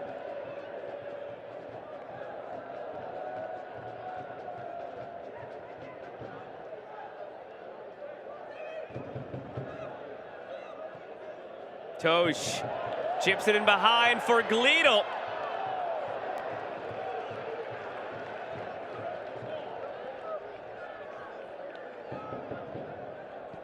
Rhode Island have another equalizer in them. Each time a team has taken a lead in this game, the equalizer has come within just a few minutes. Just going back a minute ago, Sam Gleedle had a great chance to set someone up or have a shot himself and put this game to bed. Didn't take it, and when you're playing a team as good as Rhode Island and you're Lou City, you've got to take these chances when they come. Because if you've got a 2-goal lead, then you can pretty much wind this match down. But a 1-goal lead still remains very close. Anything can happen. Now a free kick for Rhode Island in search of another equalizer.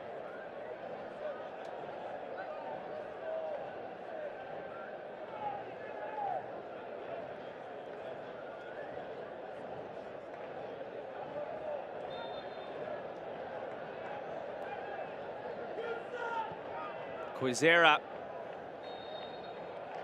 And the foul goes against Rhode Island before anything could come of it. eFootball is here. Live your dream, rep your team, and play as your favorite USL Championship club. eFootball is free to play. Download now.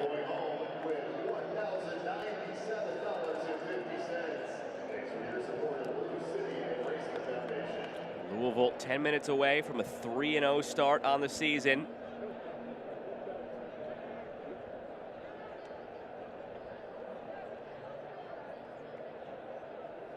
Started on the road against Lexington. Came back home, 4-1 win over Miami. They will go to Brooklyn next week. And then begin April at home with the Charleston Battery. That's another one that everybody circles on the calendar. A very new look Charleston Battery team this year under Ben Pierman. Over 50% of their roster churned through, and most of their key guys have gone on elsewhere. Aaron Malloy to Lexington, Cal Jennings to Asia. Lost M.D. Myers to Tampa Bay. The list goes on. Rubio Rubin to El Paso. Their roster was raided, but they replenished. Might take them a little time to fully put it together. But the likes of Louisville and Charleston and this Rhode Island team, throw maybe Tampa Bay in there from some of the early returns. Those are your teams that figure to be the cream of the crop in the Eastern Conference. It'll take a brave man to bet against Lou City finishing top, because they just have all the players in place. They have the strength in depth. They have the organization behind them. Jansen Wilson pings one across on the ground. Out of play. Put it a different way, it would take one hell of a team to beat Lou City to the title again this year. And maybe that team is out there. I mean, as you say, teams like Oakland have been completely rebuilt, and exciting to see what might come from the likes of Hartford, who did very well last year. But just looking at it now, wow, it's a very, very good Lou City team, and that man is part of it, Chris Donovan. What a special player he is up front. Kola Shawunmi takes his spot.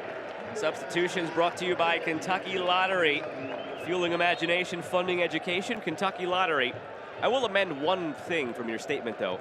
Louisville, the favorites to take home the Players' Shield again. Yes. Beyond that, I don't know if there's any guarantees you could make about this Louisville team, given their recent track record and lack of success in postseason play. Yeah, I have the European type focus. I look at the league season. What happens after that, you're quite right. It's just cup football. You can't even begin to understand playoffs. But I look at it over the season's worth of work, and that's where I would judge who is the best team. And last year it was without doubt Lou City, and it would take some team to stop them this year, I think. Yeah, it's one thing to play very defensive football in a knockout competition in a one-off, as Detroit City did last year and as Rhode Island did 2 years ago, knocking out Louisville. Over the course of the whole season, it's very difficult to knock this team off. Karifa Yao departs. Pushed by Dwayne Atkinson. Has to be attack-minded now for Rhode Island. And Atkinson coming in. He's moving everybody every which way, resorting the formations. We'll see what comes of it. He played the full match against Fayalens in midweek in the Cup. And didn't have a goal, but worked hard and created a few opportunities. High corner kick coming for Lou City.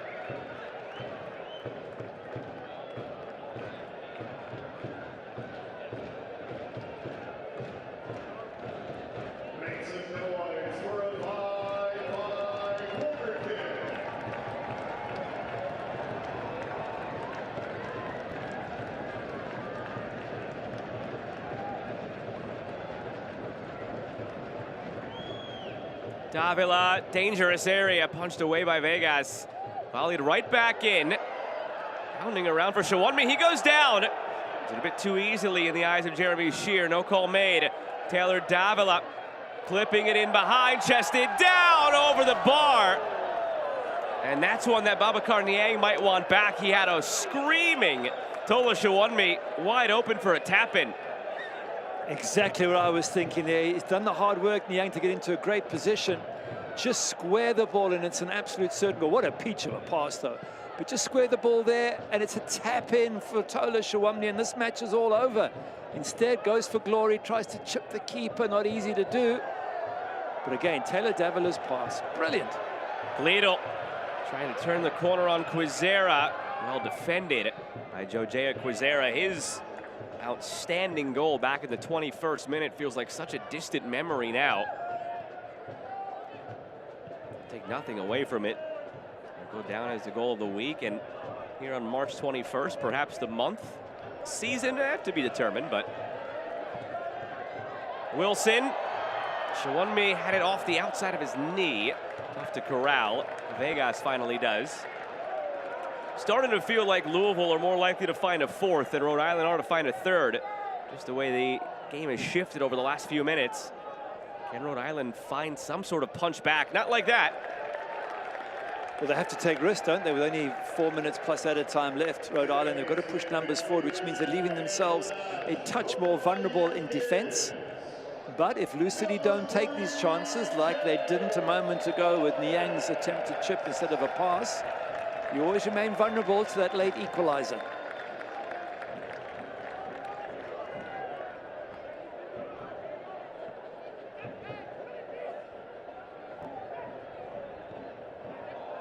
Second match under Simon Bird as the interim head coach. Danny Cruz leaving earlier in the week on Tuesday. Now an assistant coach at Minnesota United in MLS.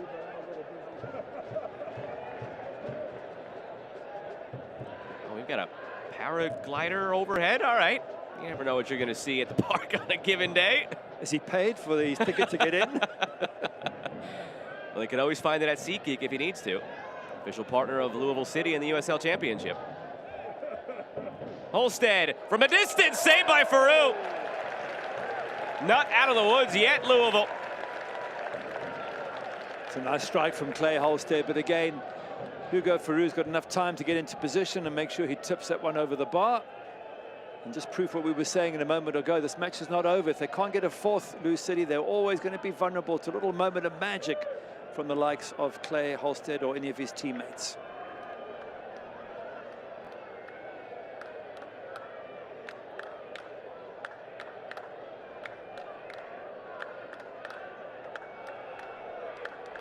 From the corner, Rhode Island. Header saved by Faroux, pops straight up in the air. He keeps it out, and he's fouled. And that's not something Brandon Days and Kyle Adams are taking kindly to. Oh, now it's finally bubbling over as we expected it might at some point between these two rivals.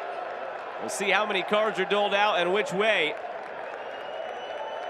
Jeremy Shear making mental note of all he's seeing going on as he removes himself from the equation. Well, there's definitely a foul on the goalkeeper. He's made the save and then he gets hit. I think it was Logan Dorsey who crashed into Hugo Faroux, and then when it became a free-for-all, there's been a red card, at least one. I think there could be a few. I think it was J.J. Williams who picked up the red. The referee gesturing toward his face as if there was contact to the face. Take it back to the beginning on the corner kick itself, where it all started. Outstanding save from Hugo Farou, first and foremost. Here's where Dorsey comes in. Yellow cards were just given to, I believe, Frank Nadarce and Brendan Days. Where does J.J. Williams come in with the red? Where again, Jeremy Shear was signaling there was contact to the face somewhere. J.J. Williams, I think he's got Kyle Adams by the throat, and I think that's what the referee's saying. You cannot raise your hand to a player's face. And well, we did say early on it was going to get chippy, and I'm not surprised, because there's the two teams that both feel that they are better than the other now, especially Rhode Island trying to prove a point, and it just all sort of bubbled over at the very, very end there. The fans having their say as well. But even with J.J. Williams off the park, there's no reason why they still can't get the equalizer, Rhode Island. They've got time. a red card presented by Alpha Energy Solutions. And shout out to Alpha Energy Solutions. They are getting their advertising money's worth in this exchange. Yellow card issued to Brendan Days, to Frank Nadarce. And Jeremy Shear is making note of all of those right now. It's very difficult for the referee to watch everything. There was so much going on, but it was a good header from the corner. It was a good save from the keeper. It was a late tackle from Logan Dorsey, which should have just been a yellow card, and game goes on. But because of temp as well, here we go, poor yellow card. Cano Smith felt left out.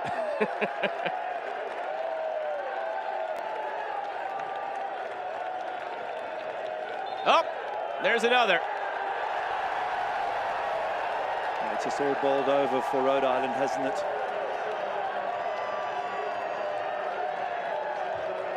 Cano Smith will go join J.J. Williams in dissecting this game a little bit early. All cards amid all this, again brought to you by Alpha Energy Solutions. Cano Smith makes the walk up the stairs into the locker room. No word on stoppage time yet. There's been other bigger fish to fry in the meantime over the last couple of minutes. I mean, from what we've seen, it did look like J.J. Williams had Kyle Adams by the throat. And if that's the case, then it is a red card. Now, maybe what Connor Smith is saying, well, other things went on, perhaps, if you see 7 minutes added on. But I couldn't see anything worthy of a red card. There was no punches thrown. There was a lot of just, handbags pushing. And he did dole out a whole bunch of yellow cards. But the moment you grab someone near the face, near the throat, if that's what it looked like, and it did seem like it from what we saw, then it is a red card. So there's not much argument you can have with Jeremy Shear. Into stoppage time now, presented by the Louisville Muhammad Ali International Airport. Again, 7 minutes tacked on. Sometimes you could tell from a player's reaction. J.J. Williams had an initial half-hearted protest, but he didn't argue it too much. So it almost felt as if he knew that it might have been warranted. He went to the referee, he tried to plead his case, but it was very, very muted, and he very quickly gave the protest up and made his way off the field. Sometimes that tells you all you need to know. Yeah. I think if there's an argument, it's Brandon Days came in and pushed one of the Rhode Island players over into the back of the net. Is that worthy of a red card? I don't think so. But, that would be what you would try and argue. Jansen Wilson to put this game away, and does! Louisville City on their way to a perfect 3-0 start, sitting atop the Eastern Conference as ever. Good finish by Jansen Wilson, gets power behind that, makes it very difficult for Koke Vegas to get a hand on it, and they put the final nail in the coffin, you would think now, and it's been a real battle in every single sense of the word, but they have come good at the end here, Lou City. They have had more chances, they have been on the front foot more often. The stats will tell you their XG is higher, their shots on goal have been higher. Ray Serrano with the pass. He's got a little bit too much time for me, Jansen Wilson there. And you've got to look at C.J. Williams, and could he have got a little bit closer, because you're in the box, you've got time to control the ball and get a shot off. That shouldn't be allowed, but perhaps with the player down, they just got pulled over in all the wrong directions, Rhode Island. But well taken there by Jansen Wilson. Last season, a player that was challenged directly by Danny Cruz in front of the team, and it worked. Second half of the season, he was outstanding. Jansen Wilson ended up with 6 goals, 6 assists on the season, almost all of that concentrated to the back half of the season. Someone that, in chatting with Danny Cruz over the years, needs to be pushed. Very often, maybe too often, falls into a sort of sense of security in his spot in the 11. But when he's challenged and when he is on, he takes this team to a new level and is a true X factor for Louisville City.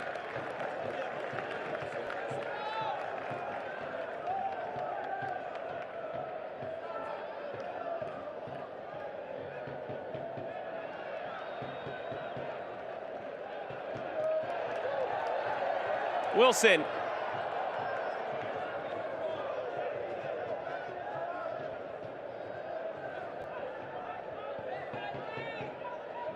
Halfway through stoppage time.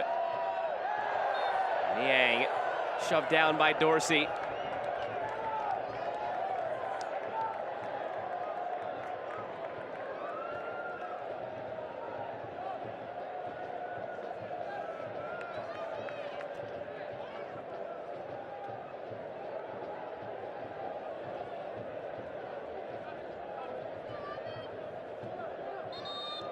From here, Rhode Island will turn around and visit Miami.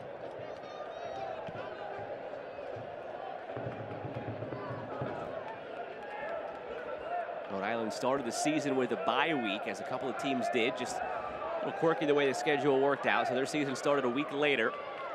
Tied Jacksonville 1-1 last week. On their way to a defeat here. And again, next week at Miami. Team was taken just 1 point from 2 games. It was a 0-0 draw earlier today against Loudoun United. Lou City will go on the road against Brooklyn. First ever meeting between those clubs.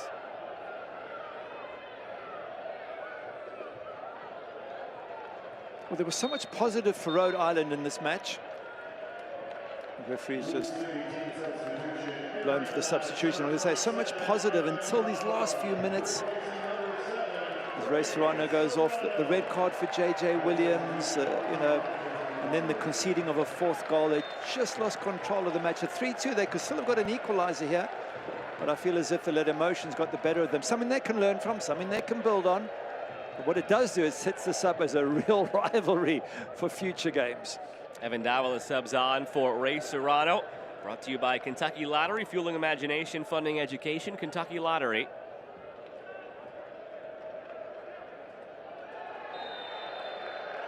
Another free kick on the way for Lou City. Another card on the way. Brought to you by Alpha Energy Solutions. It's a yellow for Bacharach.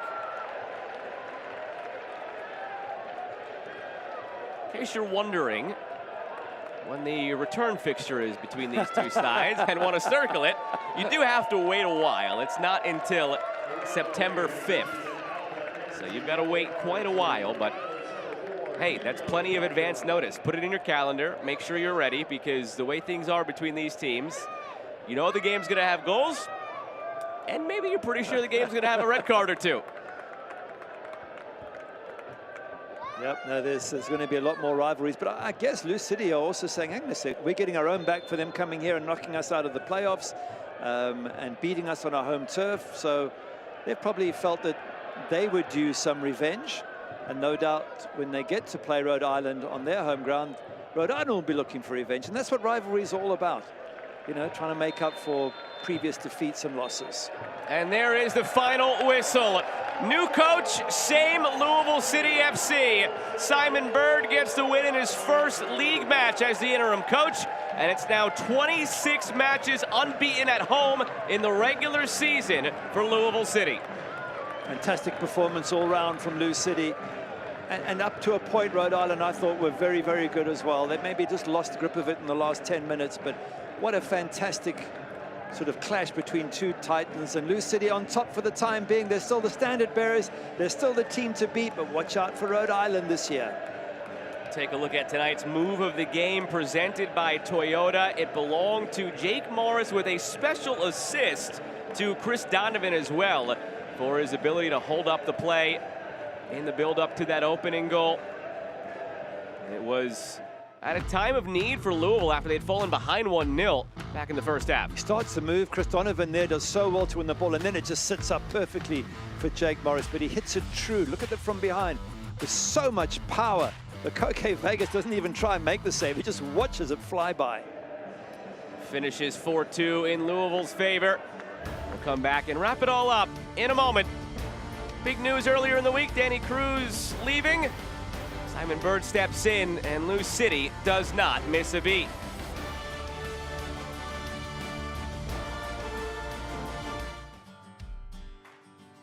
Why choose between getting things done and doing things with the ones you love? With Kroger's same-day pickup and delivery, it's easy to shop the same great prices and quality you'd find in-store, so you can catch more family time. We'll bring your groceries right to you, satisfaction guaranteed, so you can spend time on what matters most. Kroger, fresh for everyone. Imagine yourself in a new Toyota. Nice!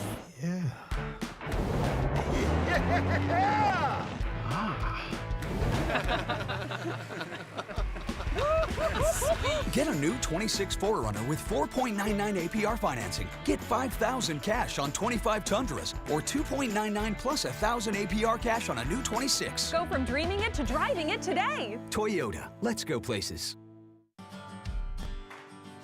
Why choose between getting things done and doing things with the ones you love? With Kroger's same-day pickup and delivery, it's easy to shop the same great prices and quality you'd find in-store, so you can catch more family time.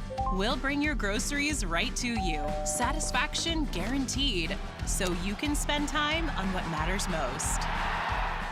Kroger, fresh for everyone. Simon Bird has taken this lap around the field to greet the fans plenty of times over the last half-decade. First time doing so as the interim head coach of Louisville City FC in a league match, and it amounts to 3 points in a 4-2 victory for a Lou City side. And have a perfect 9 points from 9 points, 3-0-0 to begin the season. We'll look back at how it all went down with the full match highlights. There were chances early on for Lou City, but in the end it was Rhode Island, the counter-attack that was so dangerous here. And Leo Afonso head up, finds Jose Kuzera, but what a fit. Golazo. Pick that one out from the top corner. The more I see it, the more wonderful that goal is. And from there, you thought, all right, would they sit back? Would they get into a low block? How difficult would life be for Lou City? It didn't matter because they scored 2 minutes later. They did. This is a starts from Jake Morris. It's Chris Donovan winning the ball there that sets it up. And then just a beautiful strike from Jake Morris after Chris Donovan wins that ball to stick it in the back of the net, back on level terms. And very quickly in the second half, Lou City took their first lead of the day. Ray Serrano head up there just looking for the possibility for Jansen Wilson. He squares it across. Zach Duncan, welcome back after all the injury problems.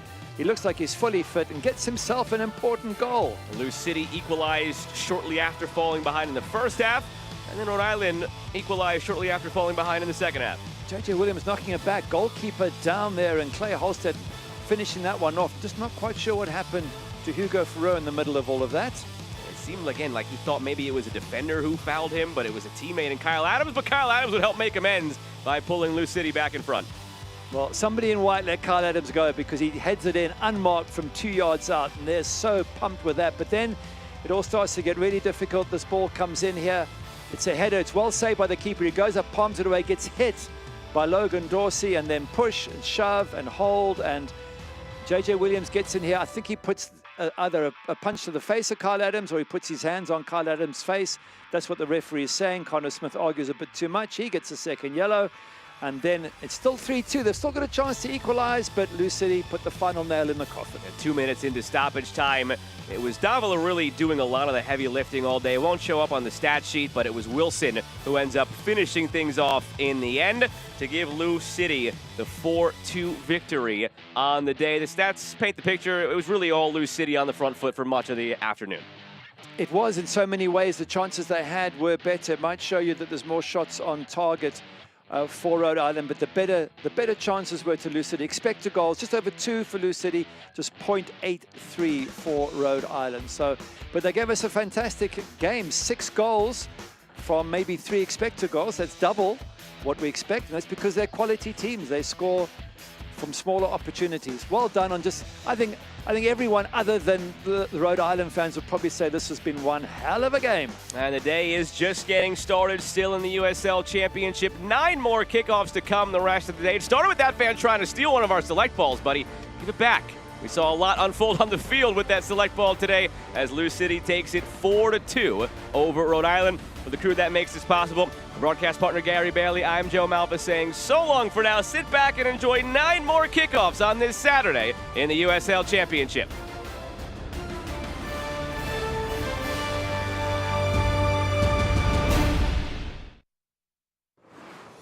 This copyrighted telecast of the United Soccer League cannot be retransmitted, rebroadcast, or reproduced without the express written consent of the United Soccer League.